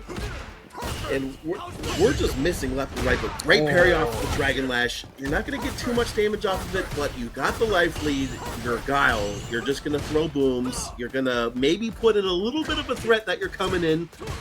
And, you know, he's probably just going to go back into zoning mode. And as soon as I say that, he hasn't. Yeah, after the parry, damage doesn't matter. He's not really trying to look for that. He's just trying to send him back, and he gets him. But as he forces to approach, he's able to slowly kind of burn him down again mentally. We'll see what that looks like. Yep.